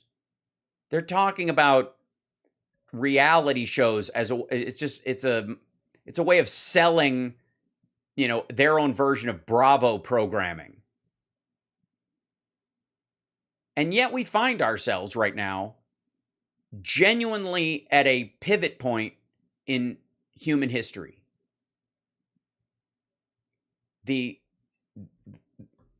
China is going to lose half its population in the next 15 to 20 years. Cut right in half. As is Russia, by the way. War or no war. They are on that trajectory, and they have no way of pulling out of it. The shape of Europe is going to change because of the war that's going on right now in a way it has not changed since World War II. The economic patterns of the world expanded out at a furious pace for decades and are now contracting. And the impact of that contraction will be as stark and as shocking as the expansion was in the first place, both for good and for ill, because it will not be one way. But there was a belief system for a while, and I think this is sort of those of us who grew up in the 80s and lived through the 90s, as I like to put it, recognize that many people thought that that part of history, the big parts of history, were set and done. And that the threats that exist in the world in terms of war and peace were cartoonishly small, certainly compared to the United States. And therefore, any engagement we had at all was us being a bully. And that everybody else would just act nicely and normally if we would just leave them alone. If we got out of it, the vacuum would be filled with goodwill and safety and goodness and growth. And the one of the benefits of historical lessons is that what we're learning while Russia is attacking Ukraine right now is that parts of this historical trend of violence and authoritarianism in the world is always there, lurking beneath the surface, and it requires constant gardening to keep it from overtaking the world. It is a destructive force, and therefore it is quicker and cheaper than a creative force will ever be. And if we take our eye off the ball, there are those in the world that believe the worst things that humanity has ever believed still to this day. And so we are confronted as Americans, largely. Some of you are out there in other countries, most of the countries listening to the sound of my voice, and when we go mega worldwide, as I like to say, we encounter other countries that are in a similar situation. Australia, UK, Western European countries specifically. You participate in that as well. And there is a conversation that is uncomfortable to be had about what our place in that is. And the more dangerous and shocking the circumstance we find ourselves in, the more we recognize that lurching the wheel back and forth, acting like it doesn't matter, like a toddler driving a car, unaware of other traffic, unaware of what the lines in the road mean, unaware of what, the vehicle is for any other than the fact that it moves forward or backwards, is not only dangerous and foolhardy, it is immoral. Abdicating one's responsibility in the world when you actually have the ability to respond is immoral, in my belief. And that's why I take voting so seriously. That's why even when someone might vote against what I believe, I want them to vote. And even when someone isn't 100% on board with all the things I want, but we share a majority of the things that we want to accomplish, I recognize that those things we share, are morally necessary. More so, by the way, than my feelings, emotions, or my beliefs about my own worth, my narcissistic view of my humanity in the world, holding out for the things that we don't agree on. Because I know the importance of those little steps forward. And I would never spit in the face of all the activists and suffragists and soldiers and doctors and nurses and scientists and working people who got up every day in the face of nearly insurmountable odds in the area that we almost consider prehistoric, put one foot after the other so that we could stand here today and take it for granted. I won't do it. And I won't let anybody off the hook for doing it. And I will never excuse that kind of behavior. And anybody who does any kind of language around I'm done, even if it's on the right, even the ones, I don't have any emotional investment in the MAGA crowd not voting on their side. But I think in the abstract, ethically, it's a pity. When Trump tells them it's rigged, and they're not, and they, nobody should vote because they're just stealing the election anyways. Do I feel slightly better that a bunch of his idiot voters aren't going to show up because of what it means for the way the direction might go in a particular election in some place? I could feel that, but I don't like it, and I don't want to live that way, and I don't want to.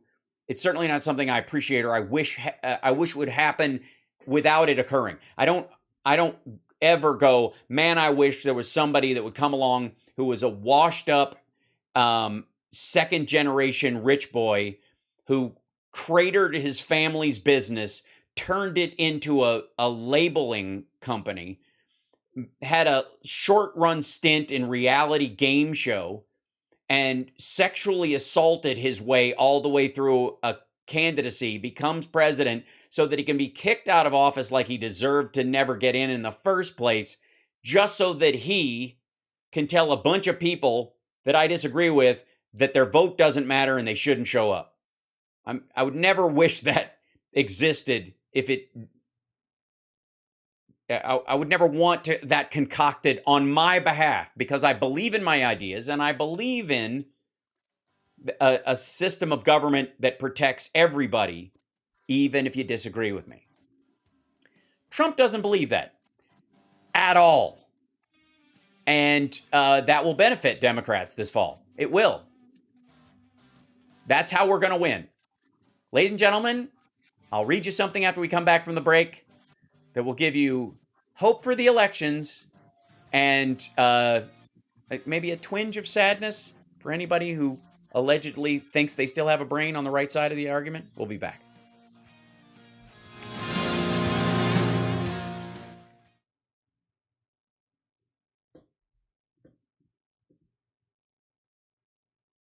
We have a couple callers. Oh, good. I didn't know that. Okay, cool. Well, we will, I love that idea, and we will address some of those on our way back. Okay. I get so used to not doing them because of, some of the tech issues that I have, occasionally, and especially when lately on the show we've had Philip from Ukraine coming on. Oh. That I sort of use up all my bandwidth. Right? Just getting them on. So, all right. Now, but you gonna grab them after you do the read that you said you were gonna do? The read. Oh, yeah. Oh, I have that. I'm sorry. Did I miss the read before? No. I thought you said at the end. Oh, yes. No, I'm going to read a piece of stuff. Yes, absolutely. So I'll call them in after that. Yes. Great. Yeah. Thank you, Eric, for the Venmo. Venmo. I feel like the guy in the shrink in No Murder or Only Murders in the Building.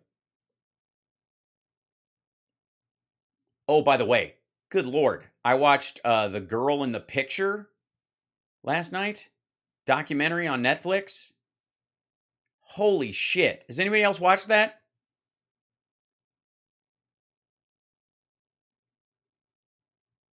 Look, just unbelievable, like heartbreaking, and like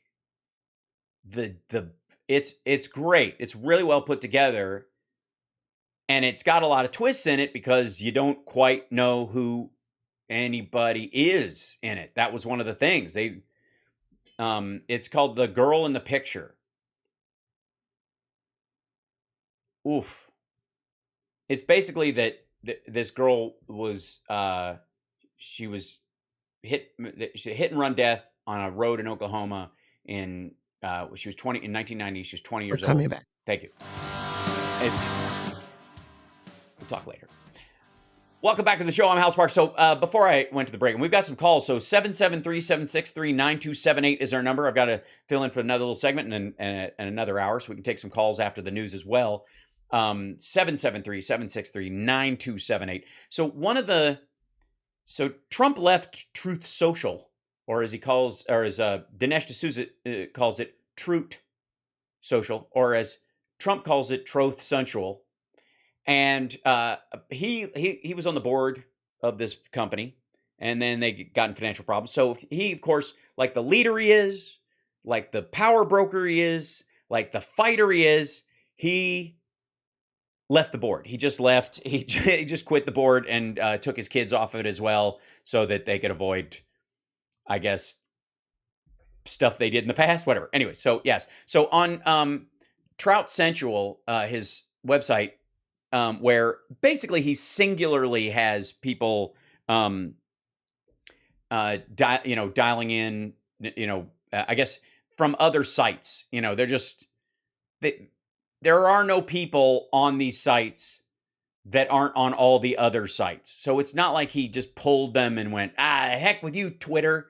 Like, these people all of them still have Twitter accounts. So there's no competition, He's not a competitor. He's a sidecar at best. But he posted this when this story came out about the basically the Georgia call, where he called Raffensperger and said, come on, guys, give me a break. I need 17,000 votes or 11,000 votes or whatever it is. And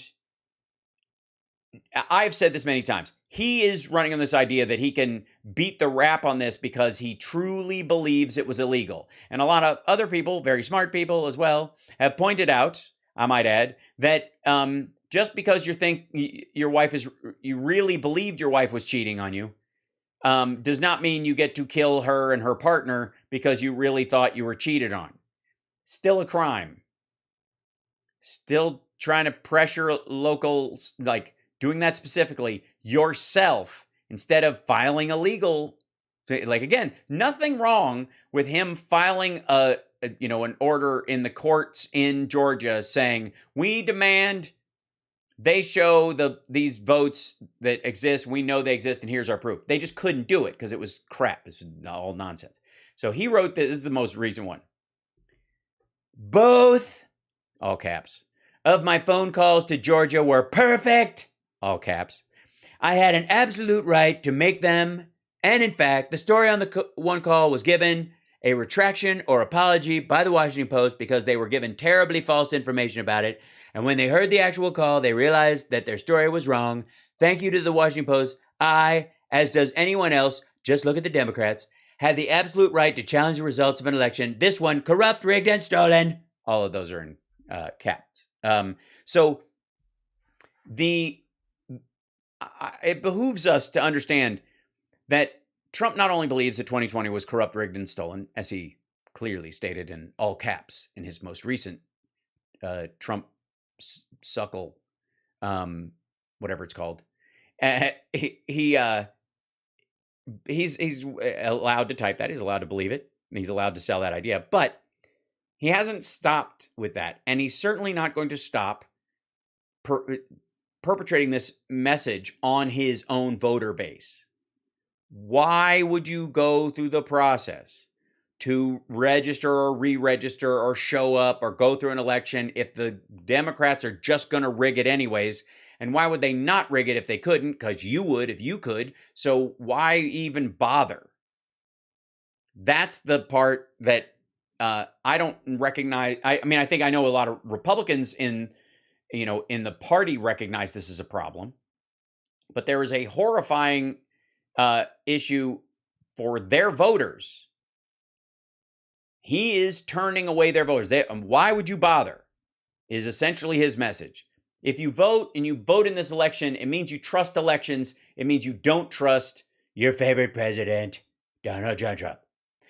Let's grab some calls. I think we got a couple minutes before the end of the hour. Who do we have first, Lady B?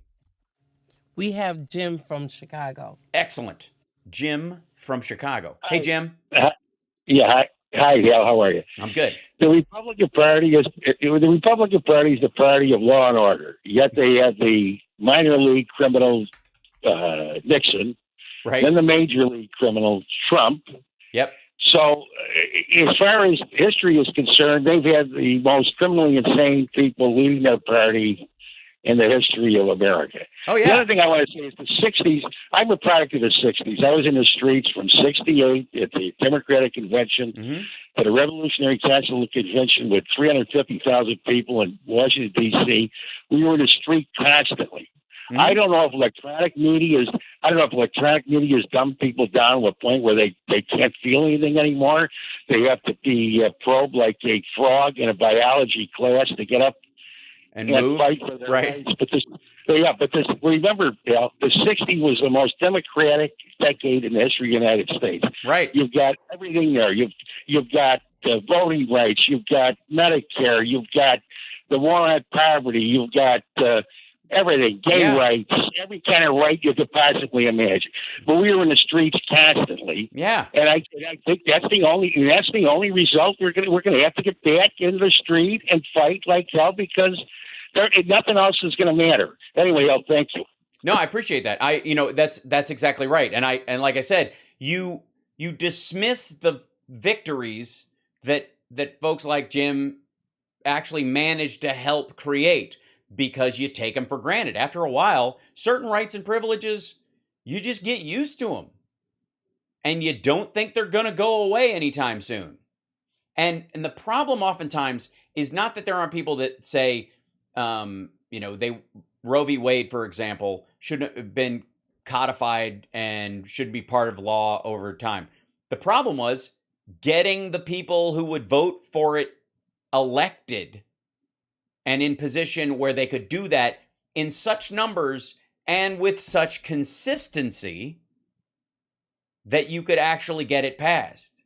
But again, especially in issues that are so difficult to parse out because there's so many feelings and emotions around them, that Republicans, because they don't necessarily have to have those feelings or can manipulate their own followers in the case of Trump, where they can just pretend they have those feelings, and just to manipulate the ones that do, and then all you got to do is destroy something.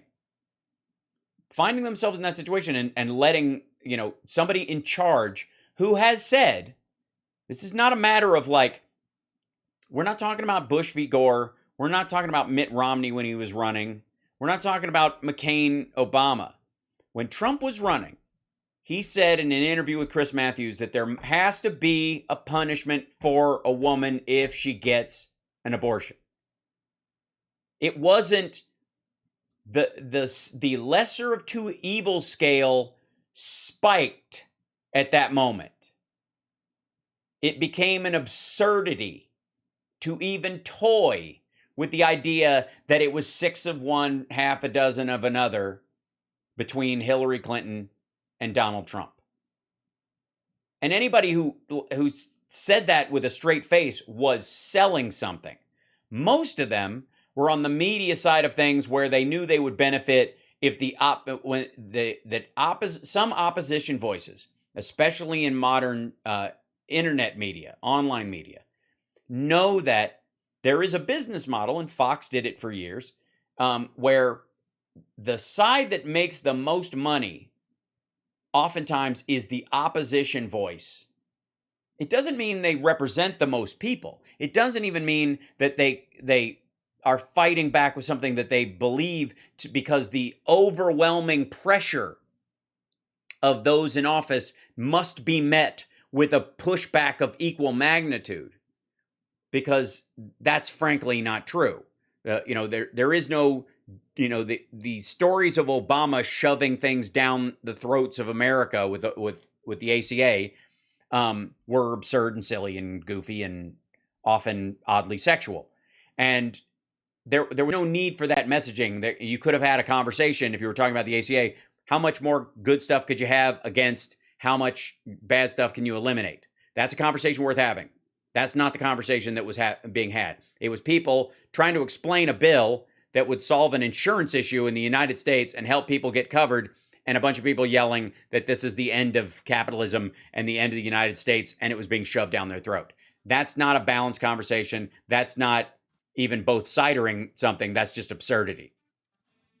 We'll take a break after this. More of your calls, and then of course next hour we got Eric Zorn joining us. He's a regular guest on Jones Show, and I'm looking forward to talking to him. We'll be back right after this.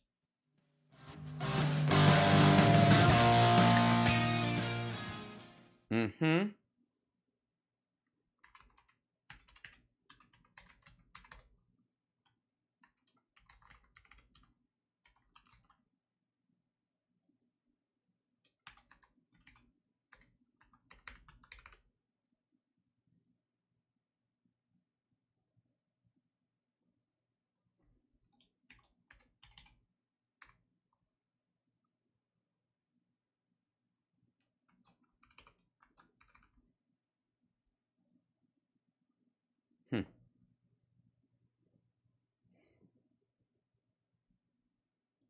There we go. How you need to work a little harder. My dad doesn't think so. He just tried to. By the way,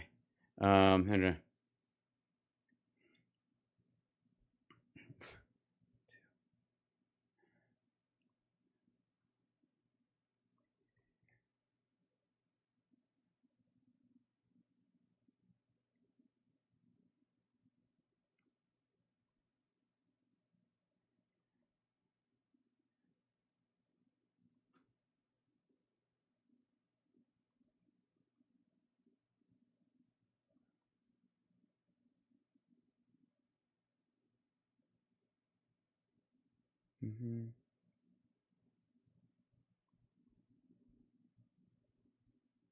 Sorry, my dad is asking me a question about us going there to visit the grandparents, and you got to answer.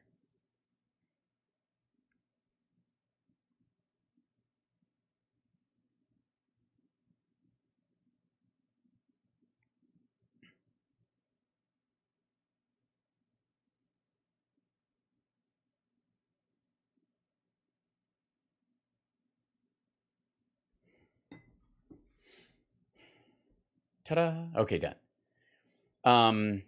Agreed, Tobias.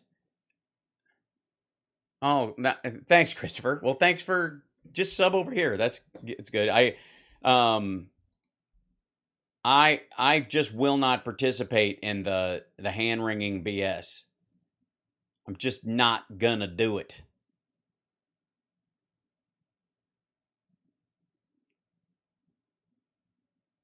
Because I mean, again, you can't actually believe what we believe about the worth of people and the value of human life for real and then piss away voting on Jill Stein, or actually think that on the scale of human evil that Hillary Clinton and Donald Trump are on the exact same scale, that you could shrug off the difference. If you think that, first of all, I very much question that they really believe that. But man, they sell it, and that makes it worse.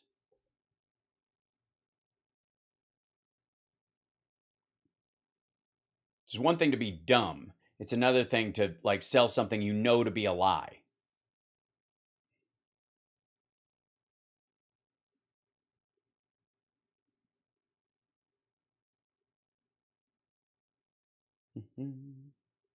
How much time do we have, Lady B? We have about a minute. Okay, cool.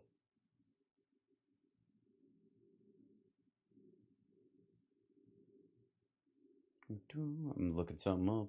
Hold on. Okay.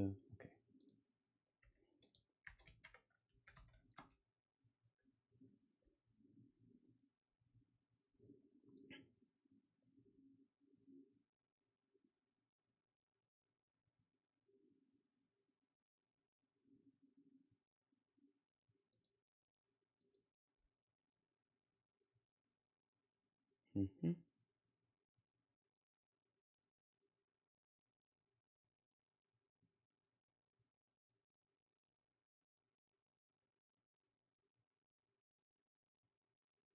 Coming back soon. Just looking something up. Hi, everybody. Hi, chat. Be right up in a second. Let's do this.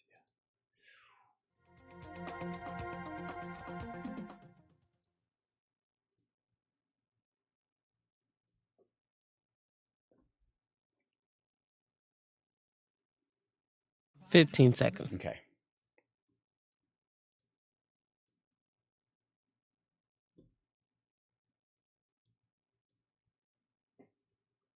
Here we go. By the way, like and subscribe if you're just joining us. I'm filling in for Joan Esposito. This is earlier than my normal show. I will have the normal show afterwards. So, Joan Esposito, live, local, and progressive. Filling in today for Joan, live from Chicago. Actor, comedian, and multimedia personality, HAL Sparks. well, there's a song, and we all know it well.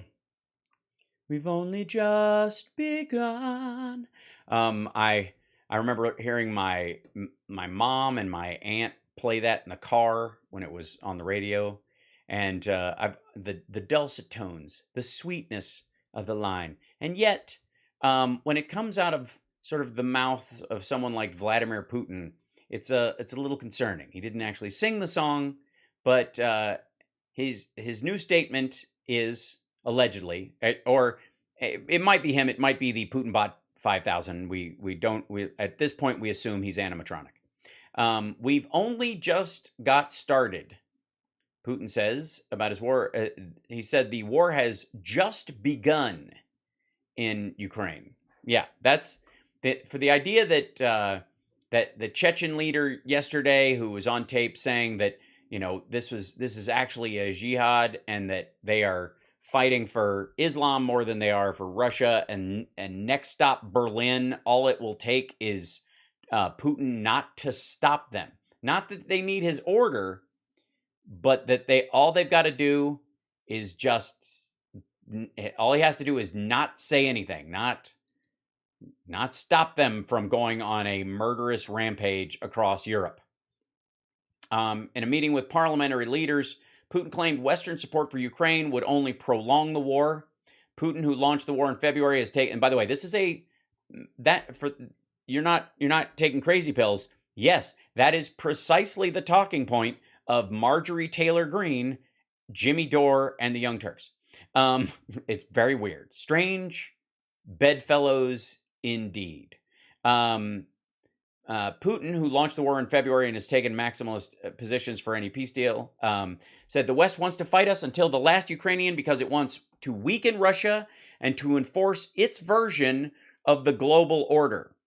That would be the liberal world order, where Ukraine gets to make its own rules for itself as long as it plays nice with its neighbors, versus the Russian version, which is Ruski Mir, the Russian world, the true hegemony of a kleptocratic lunatic. But, lesser of two evils, right, guys? I mean, why even bother? All right. Russia appears to be preparing for the next phase of its offensive in Ukraine. They're actually pausing temporarily because they're running out of people. Roughly half of the region of the Donetsk remains in Ukrainian hands. That's where the focus will now shift after Moscow's costly but effective offensive in Luhansk. Russia has been shelling Ukrainian positions in Donetsk, but has not announced any territorial gains in 4 days since claiming control of Lysychansk, the last significant city in Luhansk that had remained in Ukrainian hands.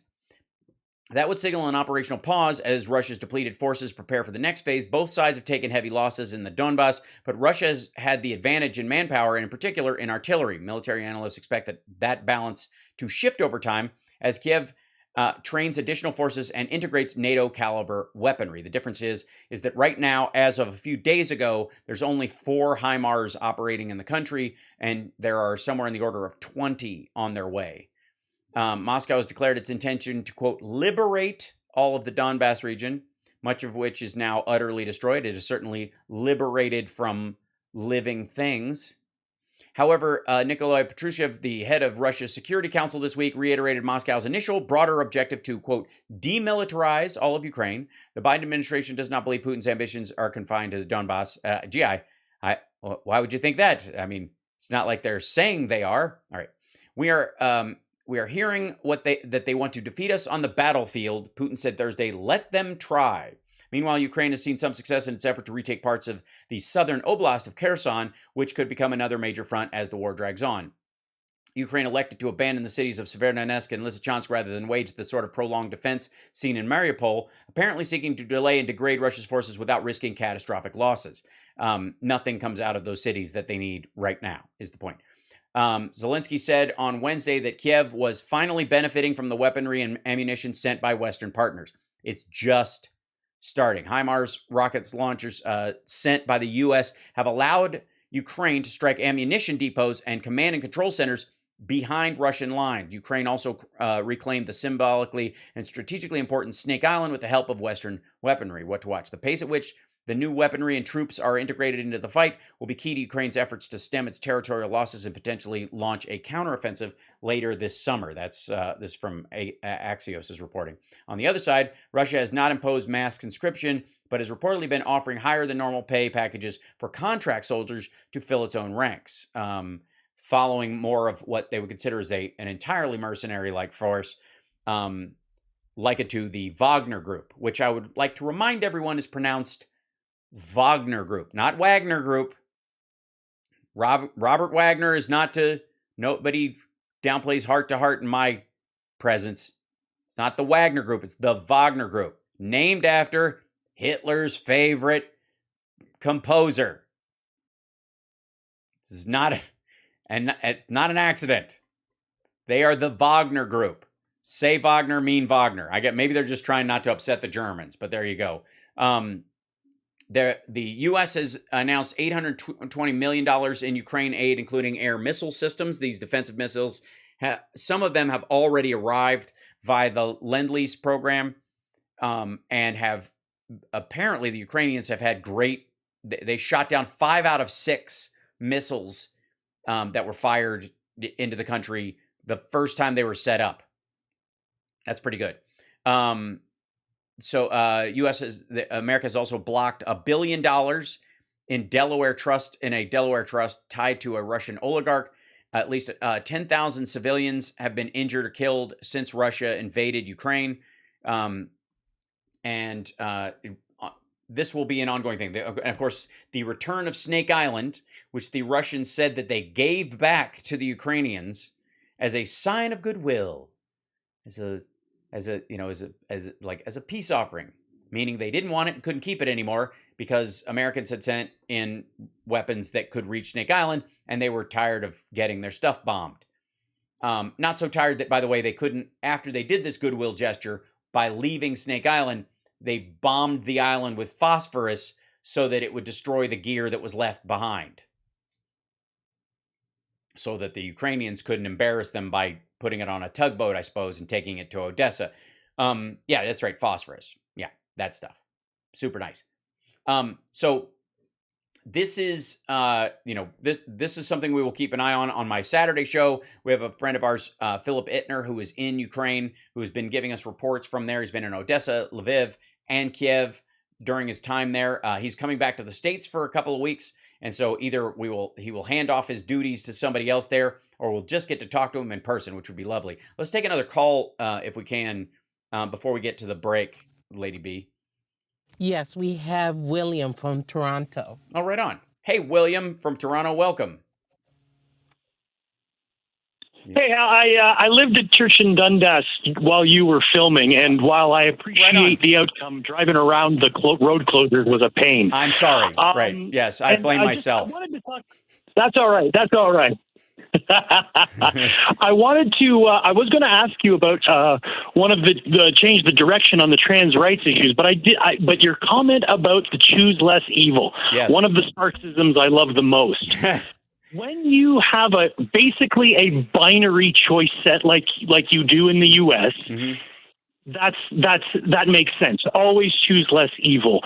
But in up here where we have a not very viable, but they often win seats in Parliament and win seats in provincial and federal government. How do you define that? How do you work around that? Because generally speaking, the polling is always going to be like, unless you live in a riding that is going to go to that third party, it's going to go to A or B. Sure. There's a couple of things. There's a couple of real easy ways. There's a couple of ways to address it. The first one primarily is that if you're in a high turnout election area where there is regular, ongoing, emboldened turnout from one side or the other, then what you've got to do, either if you're purpling a district, every vote matters in the possibility of turning it, and the belief in the voting group that the people they do believe, like a Democrat in a red leaning district, for example, a lot of times you'll find that they don't get a lot of votes that they would have gotten that would have actually put them over the top. They would have actually won that election if the people who thought their vote mattered didn't go with the whole "I'm in a red district, so why bother voting" idea, had come out and voted, or they would at least sort of curtail the right-leaning candidate's belief that they are somehow impervious to the desires of the other voter, right?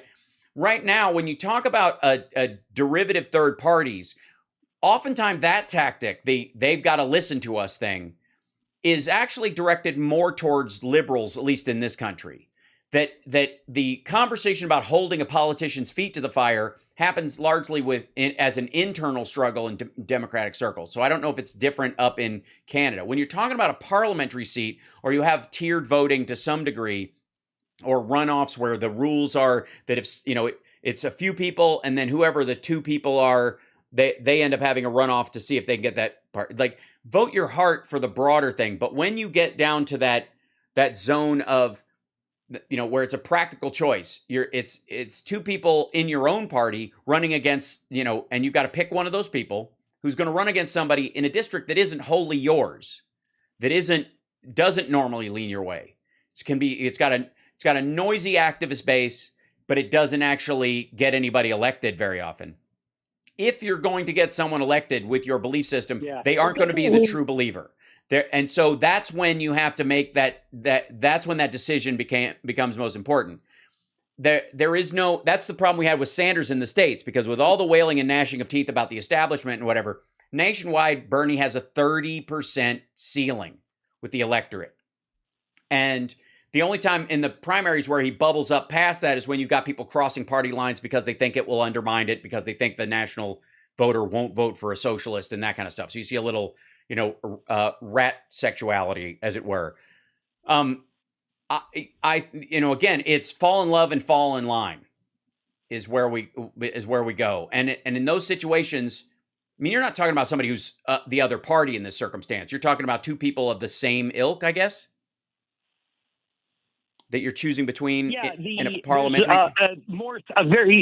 A very socialist, a center left, and then more of a center right party to that end. So it's definitely involved.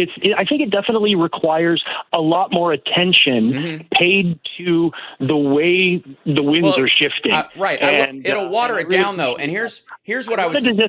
Here's what I would say. Here's what I would say is that in that circumstance, whatever part of the political spectrum you are on, you are more apt to be successful if you vote for the person that brings the party in the direction you want it to go, who can get elected. So if the hard socialist in that circumstance is that person, then you don't have to worry about it. We're just talking about an area where, like an AOC district, where she can get elected.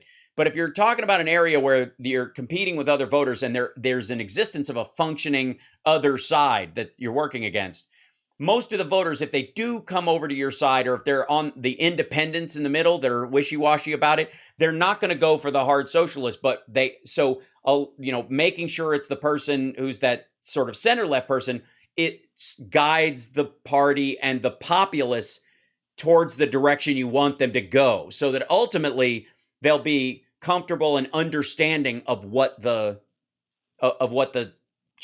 strategy is, because then it becomes a strategy aspect most of the time. Does that make sense? I hope. It absolutely does make sense. And if I may, one last thing, I just wanted to give a shout out to everybody on Twitch. It's Doc. Oh, hi. Yeah, right on. Thanks, Doc. Thanks so much. And thanks to our Twitch folks in there, twitch.tv/HalSparks. It's a lot of fun to be in there. We got to take a break. We went over the break talking to Doc, but that's a good thing. We'll be back right after this. I'm Hal Sparks. I'm filling in for Joan Esposito today. Nice. It's nice to put a voice to a name, Doc. That's great. Yeah, so the in that case where you have 3 candidates, if you bifurcate the 2 left-leaning candidates and your vote goes to the person who is more the outlier, center left, center right, and then this outlier. If your vote goes to the outlier, it's not going to drag the center left more that direction. It's going to drag the center left more this way to try and coax some of the edgy voters from the right over who aren't fully bought in on what would be, and I would argue there's more than likely, in most cases, there's a right-wing version of that activist overreach on that they deal with as well. So it's more like, it's more like 4 than 3. But in the cases that the 3 that they might line up better behind that person, and it ends up dragging them further right than they need. So that center-left person might bring the people who aren't ready to commit to that hard right stuff because they aren't separating, bring them closer to center. I mean, it's like a horse. You don't hang the horse. You don't just yank the thing. You gotta know the horse. Some horses will respond to you pulling hard on the rein. Others will kick you off. And that's what an electorate is. And that's what you're trying to avoid, is getting kicked off the horse.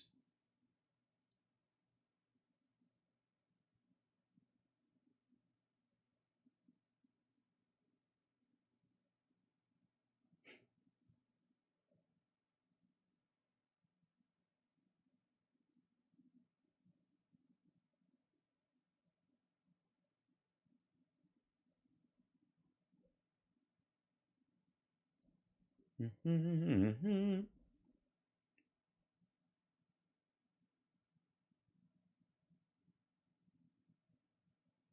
Yeah, let me roll this back up, and then we go. And then I got to start setting up for the the other show, because I got one more segment, and then we've got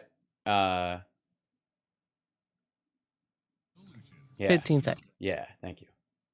Do we have another caller, by the way? No. Okay, good. All right, good. All right, excellent. And then Eric's on. He'll be on at the half hour. Correct. Yeah. In 10 minutes. Yeah.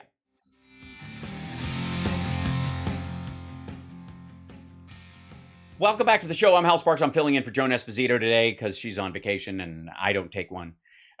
It's nice to be with you on this lovely afternoon, dealing with the news as it comes in, hot and heavy. It's lately it feels like we've all been drinking from the fire hose of news. Some of it because of things, and I honestly would say threats ignored, or threats that some of us were clamoring about that were ignored, be it from women's rights and gay rights to the gun issues, that as we've gone over the last few years, that again, that steady pace being incredibly even more important as you're foundationally trying to shore up a safer, more inclusive country. That's the goal. And if we can agree on the goal, there are no enemies over tactics, no matter how much we may argue. And it behooves everyone to keep people in mind. And again, you are not going to convince someone on the other side of the political spectrum of your way of being. Not just, that you can explain the way you feel and the way you politically lean, but you're not going to convince them it's the way, or instantly or in any short order of time. They are going to need proof of concept. And that would be true for you if you were to be convinced that the best thing that would for everybody is if everybody had a gun. You'd have to go, okay, show me in what country where everybody walks around with guns on themselves all the time, where things are lovely and businesses thrive and life is respected. See what I mean?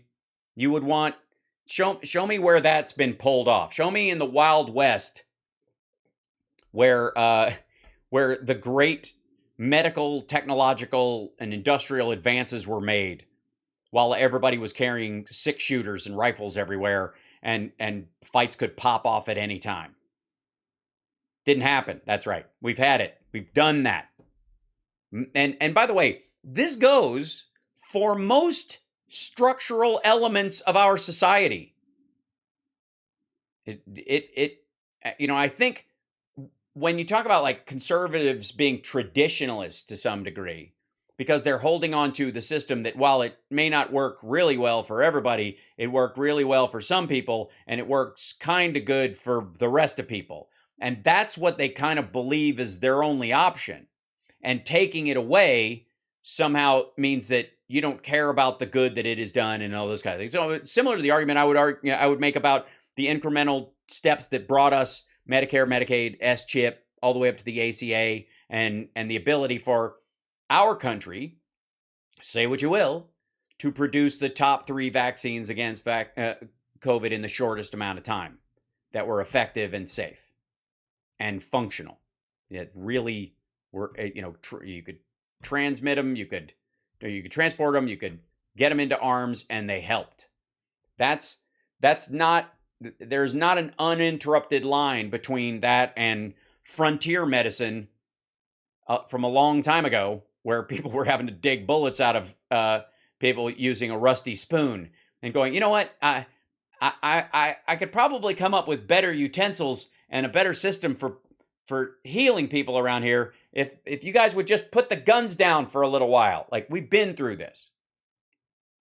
This is why my response to most anarcho-capitalists or anarcho-syndicalists or anarchy people in general is abject hilarity, because we've had anarchy we're in human history in a lot of different periods, and it's always awful.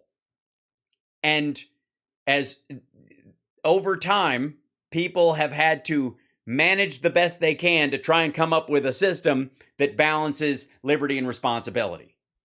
And I personally believe that is the raison d'etre of the Democratic Party at its root. Beyond the fact that we as Democrats believe in voting. One vote, one person, one vote, and everybody's vote matters equally. Versus the Republicans, who believe in the power of the Electoral College and that land should have voting rights more than individuals. That, having more senators in a state like Montana versus a state than, having the same amount that a state like California has, to me sounds absurd, but to them sounds like weirdly equal representation. And it seems goofy, but that has always been the balance, right? And if we are going to actually accomplish the things that we want as a party, we have to balance the liberty and the responsibility part. And I think we can also communicate that to people as well. The importance of getting people committed to the long-term act of functioning democracy that helps the most people go as far as they can in their lives as possible, to the detriment of no one, with a sort of forward thinking, and community sharing idea underpinning it, is necessary. It is integral to who Democrats are. And so if you don't show up to vote, or you're intermittent in your vote, or you say you believe these things and then you're not sure whether you're going to vote for the Democrat in your area, which is actually the person running, because grumble, then I question your actual belief in those things. Right.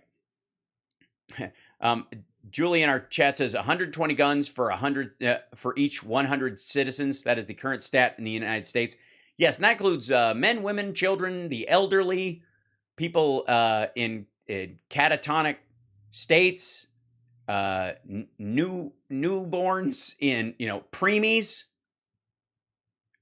everybody, and I would argue that the volume of guns needed, the idea that you would have to or need to or want to open carry in your society, is not a good sign.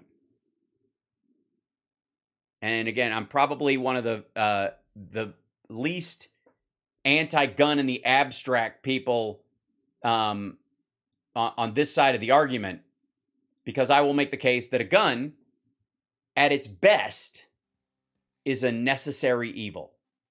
That the best day a gun can have in your life is the worst day of your life. And it is no better than that. You can recognize the worth of a circumstance like that without heralding it or seeking to enjoy it. We got to take a break. When we come back, Eric Zorn is going to be joining us. He's a regular guest on Joan's show, and we'll be lucky to have him. He's a writer, he's a journalist, he's a blogger, and he plays fiddle. We settled that last time, and I might have to bust out my mandolin. We'll be back.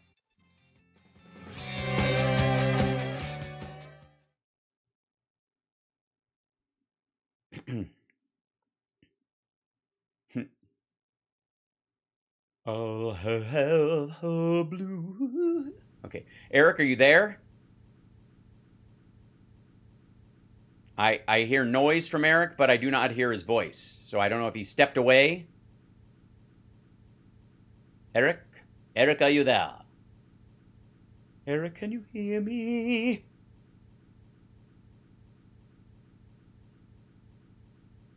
There we go. Oh, he's connected. And then there's silence. Maybe he muted. He's back. Nope, I don't hear him. Eric, are you there? I cannot hear you. I hear noise. It sounds like cycling. It sounds like a washing machine in a distance, but no words, just so you know. If there's a problem before we get back from the break, you can always call into CPT and we'll do it that way. Apologies. But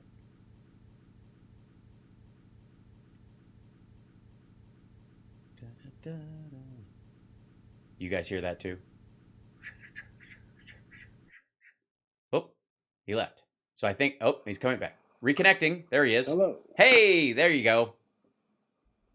Now we hear you. What device is this? Let me try. Yep, we hear you. I can. Oh, shit. That's right. Eric, we got you. I can hear you, Eric. We hear you. It's okay. Hold on. I wish there was a... There you go. All you need are headphones. He's searching for headphones now. Eric, just so you know, we hear you. We can hear you. Hot mic, Eric. Hot mic, Eric. Oh, there. Can you hear me? Yeah. There you are. Okay. Can you hear me now? Yes. It's not good. It's not a good. Yes, but it's not a good connection, though, is it?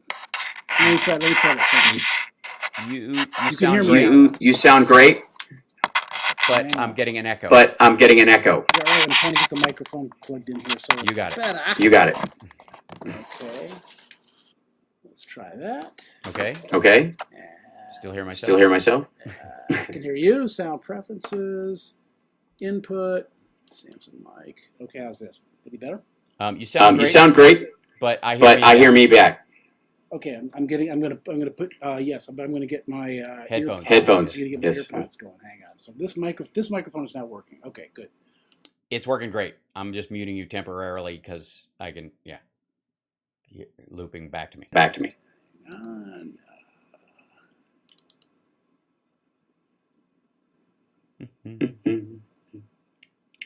feel like I should play some background music or something, like, so you know. Oh, we're about a minute and 15. Okay. Now this should be better. Now is it better? Are we okay? Check. Yep. I've turned off. I've got on my headphones now. Perfect. Yep. All right. See, look at that. We solved it in seconds. You play mandolin, huh? I do. Yeah. I've got a old Burns Washburn, and I've got a Sam Bush Gibson. I keep a mandolin right here by my desk. Oh yeah, there it is. Mine's on the other side of the wall from me, so I would have to leave to go do it. So yeah. What kind of stuff do you play with it? Death metal mostly. You know, the usual. No, a lot of Nickel Creek and Newgrass. Yeah, my son is a pretty accomplished sort of Newgrass fiddle player. Nice. Yeah, I got him started. I played mostly just old time traditional stuff, but right. He's gone beyond all that. It's much more, as you know, it's much more involved than the old fiddle. Oh yes, stuff. Yeah. Well, my dad does all the fretwork for Sam Bush and dresses his frets whenever he's doing a record or a tour, and he's done it for Bela Fleck and Jerry Clower and all those guys. So, yep, it's in the family, it's in the blood. We know them personally. They're lovely. 10 seconds. Okay, great. And here we come. Nice. And you can hear that okay, Eric? The station? Yeah. Not really, but it doesn't really matter. Okay, yeah. I can hear you. Yep. There we go. Now I can hear you. Yeah. Welcome back to the Joan Esposito Show. I'm obviously, if you're listening in, not Joan Esposito. That's I'm adding that to my resume. I'm filling in for her today, though, and I couldn't be happier. I'm Hal Sparks. I have a radio show on Saturdays, the Hal Sparks radio program, Mega Worldwide. And joining us, though, is a regular guest on Joan's show. Eric Zorn is joining us.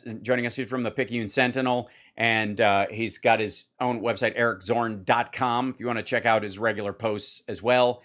Eric, thanks for joining us. Hi. It's always fun. Hey, Hal, how are you? I'm good. And it's a shame that there's nothing going on in the news for us to discuss. There's no such thing. You remember the old days when they'd say, like, oh, the summer, that's the slow season. That's the silly season for news. Oh, August, right? August was literally the dead month. And then, of course, the Republicans learned that lesson and decided to put all their biggest fights in August, assuming that the listeners and viewers of shows would tune out because that's how it used to be. And not so much anymore. We're all inundated. We all have access to it 24/7 on our phones and on our, cable systems, and on YouTube has its own television streaming angle as well. And so there's no escaping it. I think there's some hiding before. The news breaks all the time now. There's no let up. There's no time to, like, we can all go to the shore in August and relax. It's nothing like that anymore. I feel like there'll be a snapback, though. I feel like at some point we're going to dial back our attention factor, and there'll be some, whether it'll come to us in the form of a VR app where people go, one of the best things for your mental health is you just put on your Meta eye coverings and you just lay down for a little while and they white noise your brain. You can reset yourself like the Winter Soldier. It's lovely. But until then, sounds appealing to me. It does a little bit. Yeah, it does. So obviously there's so much on the plate. What would you like to start with? I think is the fair point. Well, I'm guessing that you've spent a lot of time already today, and I know the station certainly spent a lot of time talking about this horrible event in Highland Park. Of course. 7 people murdered, and I guess there's a small child his spine was severed by a bullet. I mean, the whole thing is just so ghastly, and people are groping for solutions. And I just want to say, the one thing that I did was I took a look. I listened to some of the videotape. Videotape sounds old, but the phone videos, and the rapidity with which he shot 83 times. They found 83 shell casings. The rapidity with which he got those shots off is just sickening. Yeah. And I understand. I'm not one of these people who's like, take away everybody's guns. That's the answer. I don't think it's politically doable. I'm not even sure it would be the right thing to do. I think there are people who agreed want to go hunting. There are people who want to protect their homes in certain cases. But I cannot make an argument for guns with that kind of firepower. He had apparently 30-round clips. Right. Exchanged them twice and was able to mow people. It's kind of amazing that only 7 people died. You think I will say that a lot of this has to do with what I would call not assault weapons, but anti-personnel weapons, because everything's certainly a form of assault, I suppose, and they use that to water that conversation down. But I would argue that what effectively an AR-15 and the guns that are like it is a reusable pipe bomb. They are a focused pipe bomb. That is all they are for. They are for taking out people in as painful and as speedy a process as ever.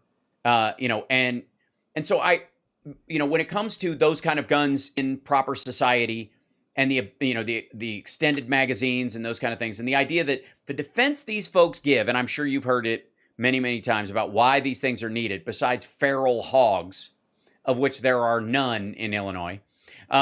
Besides that is the idea that one day you might need to fight a tyrannical government.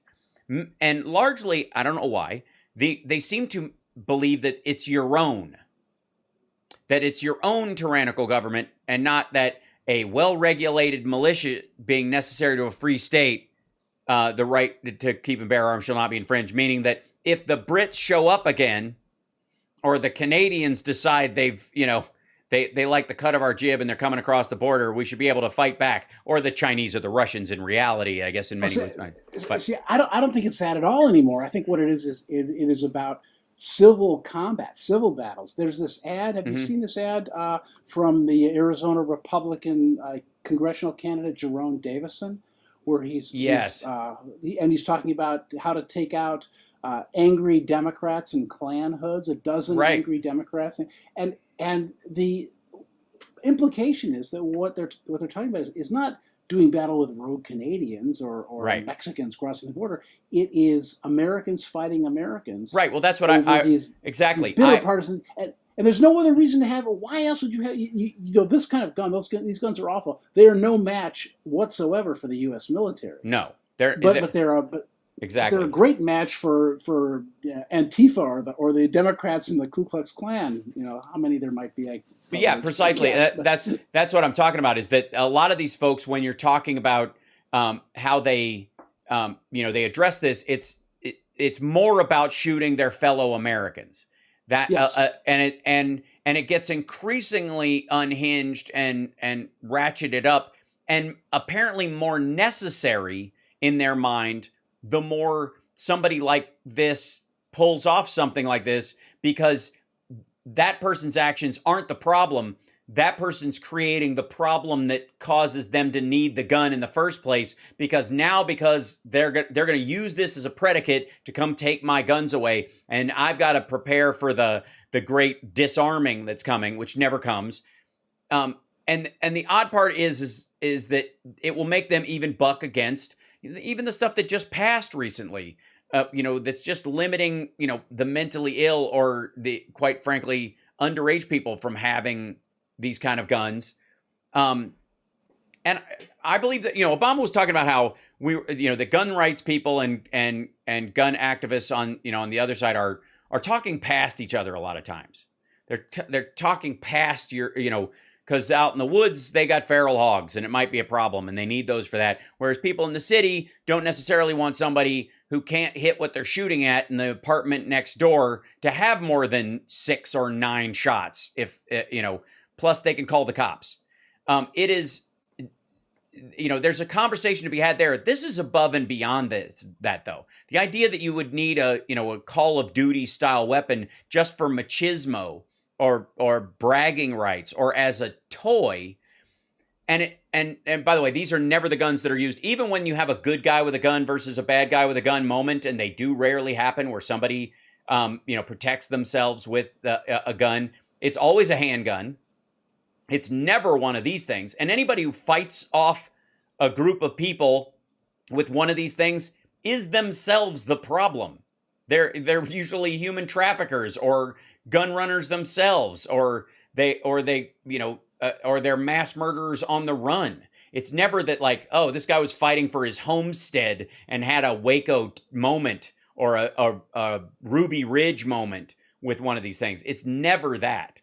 And one of the interesting things to me about this is that when you or I talk about this, or people on the left will talk about this, we are always getting these correctives from from gun rights enthusiasts are saying like, well, it's not a I referred to the guns that were being carried around in Kenosha as weapons of war, and I get all these censorious notes from people saying, well, the AR-15 is not actually a weapon of war. It is no true combat unit would carry these weapons. So you're misrepresenting the situation. You talk about assault weapons, and they'll say, well, assault weapons really is just a term of art, and it refers to cosmetic features that don't have any impact on the kind of gun.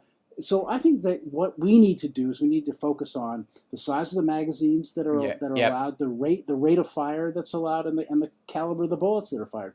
There were some interviews with some physicians who had not the emergency room folks, but the people who were treating victims on the scene in Highland Park, who said that the bullets from this weapon that the young man, I guess allegedly we have to say, fired. Well, he has confessed. He's confessed. I know it's by journalistic training to always say allegedly until they're convicted. But yeah, he has admitted to it. But these bullets just tore these bodies apart. It's not like you don't think about like a hole going through somebody. No, these bullets like sort of explode on impact. They're designed to kill human beings. That's what I mean. They are anti-personnel weapons. That's why I think like where we get away from like weapons of war or assault weapons, like these are people killers. That's what they're for. They're for killing lots of people at once in a short order, and that is rarely a circumstance where you will find yourself in a self-defense situation that involves that kind of firepower and if you do, you're not a good guy most of the time in that circumstance. You're engaged in a firefight that was later found legally to have been mistriggered by a no-knock warrant that later ended up being that you were just found guilty of manslaughter instead of murder in killing the police officers or the people serving the warrant. It's that kind of watery zone. It's never like, oh, finally the hero has arrived. Right, exactly. And of course, the legal circumstances under which one is allowed to shoot and kill somebody are fairly strict. You can't, if you see a bunch of people coming down the street protesting or even threatening you, there has to be an immediate threat to your life or your person for you to open fire. So the idea that you're just going to start rattling off bullets at people, that's insane. We do have we have some controls, some pretty good controls in our society on automatic weapons, machine guns, where you pull the trigger once and it just sprays bullets. I don't see any reason why we can't have some controls over these kind of on capacity, round size, in public or even in like city limits on those kind of things, on the amount of firepower you would need for self-defense, like reasonable self-defense. This is well beyond that. And, it's interesting to me that this kind of weaponry, the last case where that got national attention around the legal aspects of this was the Kyle Rittenhouse case, in which I would argue two things occurred specific to the conversation about this. One is, I've talked about this on my show repeatedly. His shootings were clear acts of self-defense in the circumstance he found himself in. The fourth person he shot, the one he shot the guy's bicep off, that fellow was armed with a gun as well. Hidden gun, illegal gun, lied about having it later to the cops. The good guy with the gun that would have been in that situation exacerbated the situation by bringing his own gun into it. But on top of that, the very existence of the AR-15 around Rittenhouse's neck is one of the things that drove it to the point of needing where the fight existed, because the first fellow that attacked him, who was clearly a lunatic, one of the reasons he was attracted to this kid and was following him around was because the gun that he did have wasn't a concealed handgun or a small handgun that he was carrying that was slightly draped over by his jacket or something, but it was an enormous, cartoonishly stupid weapon for the circumstance he found himself in. So much so that it was barely usable in the circumstance that he was in because the people were so close. Had they been inches closer in many cases, they would have been past the edge of the barrel and he would have died in that circumstance. It was totally ineffective even in that circumstance beyond that point. So it ended up making him a target, as it would for anybody. The point is that it follows that societal collapsing. Let me take a break and we'll come back right after that. But I love what you're saying about capacity, ammo, the availability of the rounds themselves or the cost of them perhaps might be a solution. We'll talk about that on the other side.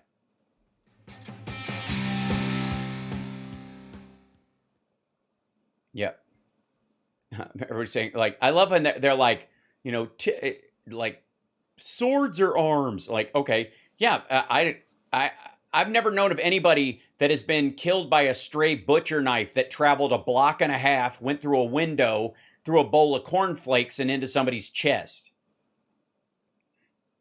That's one of the more aggravating aspects of that ridiculous conversation. Oh, by the way, I noticed on your Twitter feed, and I'll mention it when we come back, Eric, that you had you'd also done a couple of clips on the Republican, the Wyoming, or the Wyming as they called it, which was really weird, Republican debates. Oh God, yes, that was. And like, I mean, did your Kinzinger's description of the other candidates is armpit farters? Yeah, I love that. It was. I mean, it's just like it was brutal. Like I expected the one, the Hagerman or whatever her name is, the woman that Trump is supporting, to be stupid. Like, and because I've seen a little bit of her, but the rest of them, I mean, it was arguably worse. Like, that was amazing to me. And the fact that she even had to be standing up there with any of those four people having a debate as if they had earned the space to be up there talking about serious issues in any ways is just embarrassing. Like, that's the biggest thing. I would have, like, I did a piece of it on my show. We'll talk about it later. It's great. Welcome back to the show. I'm Hal Sparks. This is the Joan Esposito Show. Eric Zorn is our guest. He has a Twitter feed you should follow called @EricZorn. Eric with a C, Zorn with a Z. And of course, EricZorn.com. And Eric, you and I were talking about some of the solutions, material ones that don't violate the Constitution, that this Supreme Court in its current iteration couldn't, knock down or undermine, but that would save lives. And one of them is obviously magazine capacity has been a thing, because being able to get one of these guys before they reload in a situation is meaningful. Now, if you have 20 rounds, that clears an area before you have to reload. So nobody can be even close by. If you see these guys and they, in some of like the Buffalo shooter, for example, people like that, when they're firing into these, groups of people and people are running away and they're trying to make for their lives, in the first 10 shots, not everybody can get that far. It's happening so fast, even with them, pulling the trigger.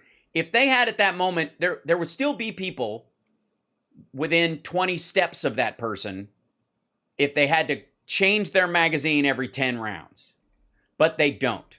And 20, 30 round magazines and the ability to you can always duct tape them and quick swap them or whatever, but that also raises the chances it will jam. There are all sorts of manufacturing aspects that the more you have to reload or the more you have to chamber, the more options there are that it might fail in those circumstances when you're just overdoing it. Not in a real self-defense circumstance, but when you're just, downrange open firing on whatever.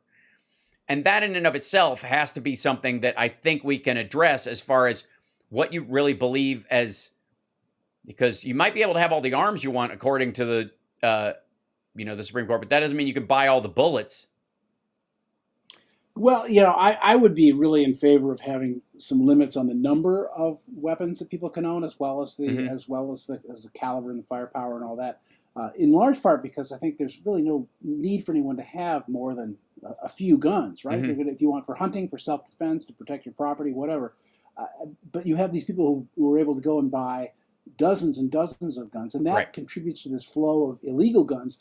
People always talk about how Chicago is this city with fairly tough gun laws, or Illinois has got fairly tough gun laws.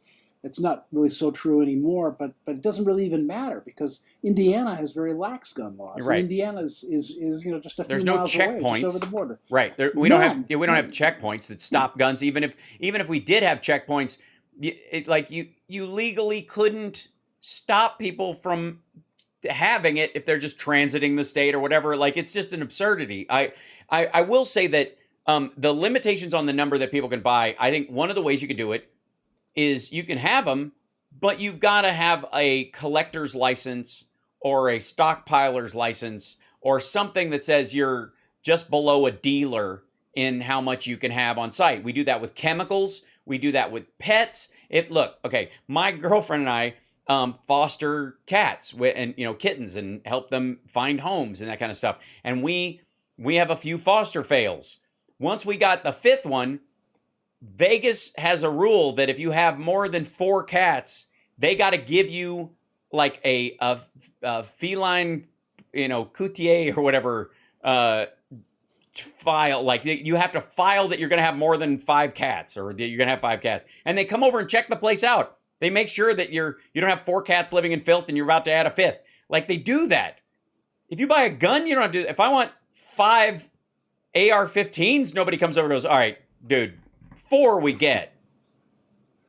5 now. Yeah, five's too many. I mean, what are you going to do? Have 1 on each arm, one on each foot with some sort of weird, a string trigger attached, and then 1 clamped between your legs in a vain attempt to regain your manhood? What are you doing with these things? Well, of course, the answer to this always has to do with, the right to own cats is not in the Constitution, but the right to own guns is in the Constitution. But, my counter to that is that every right in the Constitution has limits. And even the right to own guns, the right to bear arms, you can't have a bazooka. Right. You can't have a machine gun. You can't have shoulder-fired missiles. There are all kinds of arms that you can't have. Mm-hmm. And so that we figure out a way to limit that. But of course, the other problem, the ironic problem, is that whenever anything like Highland Park happens, and people like you and I start talking about it in the media, and the conversation gets going, sales of these weapons go through the roof. Mm-hmm. And I think, was it during the pandemic? One of these most recent years, we had more firearm sales than in history. That the number of guns were sold because people are afraid. They think societal collapse. That's the other big one. Is that, and nothing sells. I mean, they basically sell tubs of prepper pancake batter and guns at the same store. This is part and parcel. Do you believe society is failing? And it's also why, by the way, you have to treat gun crimes with the level of seriousness that we have in years past. In an attempt to try to come up with a more egalitarian way of dealing with crime and incarceration, we have, instead of walking back letting people who have issues with bad checks and other stuff go, there's been a revolving door around people involved with gun crimes. The brandishing of it has become almost as if you didn't have one. And the problem with that is that a legit gun owner is more likely to want more firepower and more guns if they believe that there are more loose guns out on the streets. Why the gun manufacturers dumping guns on the streets is the lawsuit I'm waiting for that to finally come, is that they dump guns in areas they know will make it to big cities, knowing that people who are scared buy more guns. That's one of the key parts of it, is that I think you go after, when somebody uses a gun in a crime, the full weight of the judicial system has to come down on them, and they have to be they got to be removed from society for a good long while, because they foster this fear-based gun stacking that goes along, which feeds the industry, feeds the marketing, and builds a panic state where people keep these things, and then they just sit around until somebody decides they're tired of them just being props and uses them. Because this guy in Highland Park was a lawful gun owner right up to the second he wasn't. Right, and what you're describing is, of course, the very definition of vicious cycle, right? Yes, right. It gets worse and worse, because the more paranoia grows, the more people want to buy guns, the more heavily armed we are. Oh yeah, I also think registration is an important idea. Of course, we should know where all the guns are. We know where all the damn cars are. Yeah, right. We ought to know where all the guns are. Every single one of them. And by the way, that's what a well-regulated militia is. Because if you're a good patriot, this is what they were thinking back then. If you're a good patriot, we should know if you've got a bunch of guns and you've got a bunch of stocked ammo and you've got the ability to fight in case we get attacked by old King George or any of his cronies. That's what, and the Canadians are coming, you know it, Hal. Right. Oh, yeah, absolutely. With donuts and a hug. With their fake politeness. Right. They're going to they're all going to apologize for opening doors. It's grotesque, and I won't stand for it. I will. You could pry that door handle from my hand, my cold dead fingers. I want to thank you for being on the show, because we're getting near the bottom of it. I want to remind everybody, at Eric Zorn is the Twitter feed, and of course ericzorn.com is the website. I think there is incremental gains to be made over time, and part of it will be letting lawful gun owners, many of whom are for background checks, universal background checks, for registering of guns, vast majority of them, if they start to see that there is no slippery slope that's wiping out all guns, and that the conversation about it is balanced, they're more apt to come on board and get this stuff done, which will save lives. Eric, thank you so much for being on the show. I look forward to listening to you when you're on with Joan next week. And I appreciate everybody listening today. I'm Hal Sparks. I will be live streaming right after this in my regular channel. I'll just be off for a few minutes. Thanks so much. Take care of yourself and take care of somebody else. All right. Hey, thanks, Hal. Thanks, Eric. Appreciate it. Hey, thanks, Hal. It's fun. We'll play music next time. I insist. Yeah, I'll bring the mandolin in from the other room, so it's sitting there the next time we do this. I love it. All right. Take care. Bye. Okay, bye. Bye. Thanks, Chicago. All's well. Hope you're well. There you go. Love you, Lady B. You're wonderful. Thank you. Thank you. Big hug. Hope to see you soon. Continue to do way more work. Bye.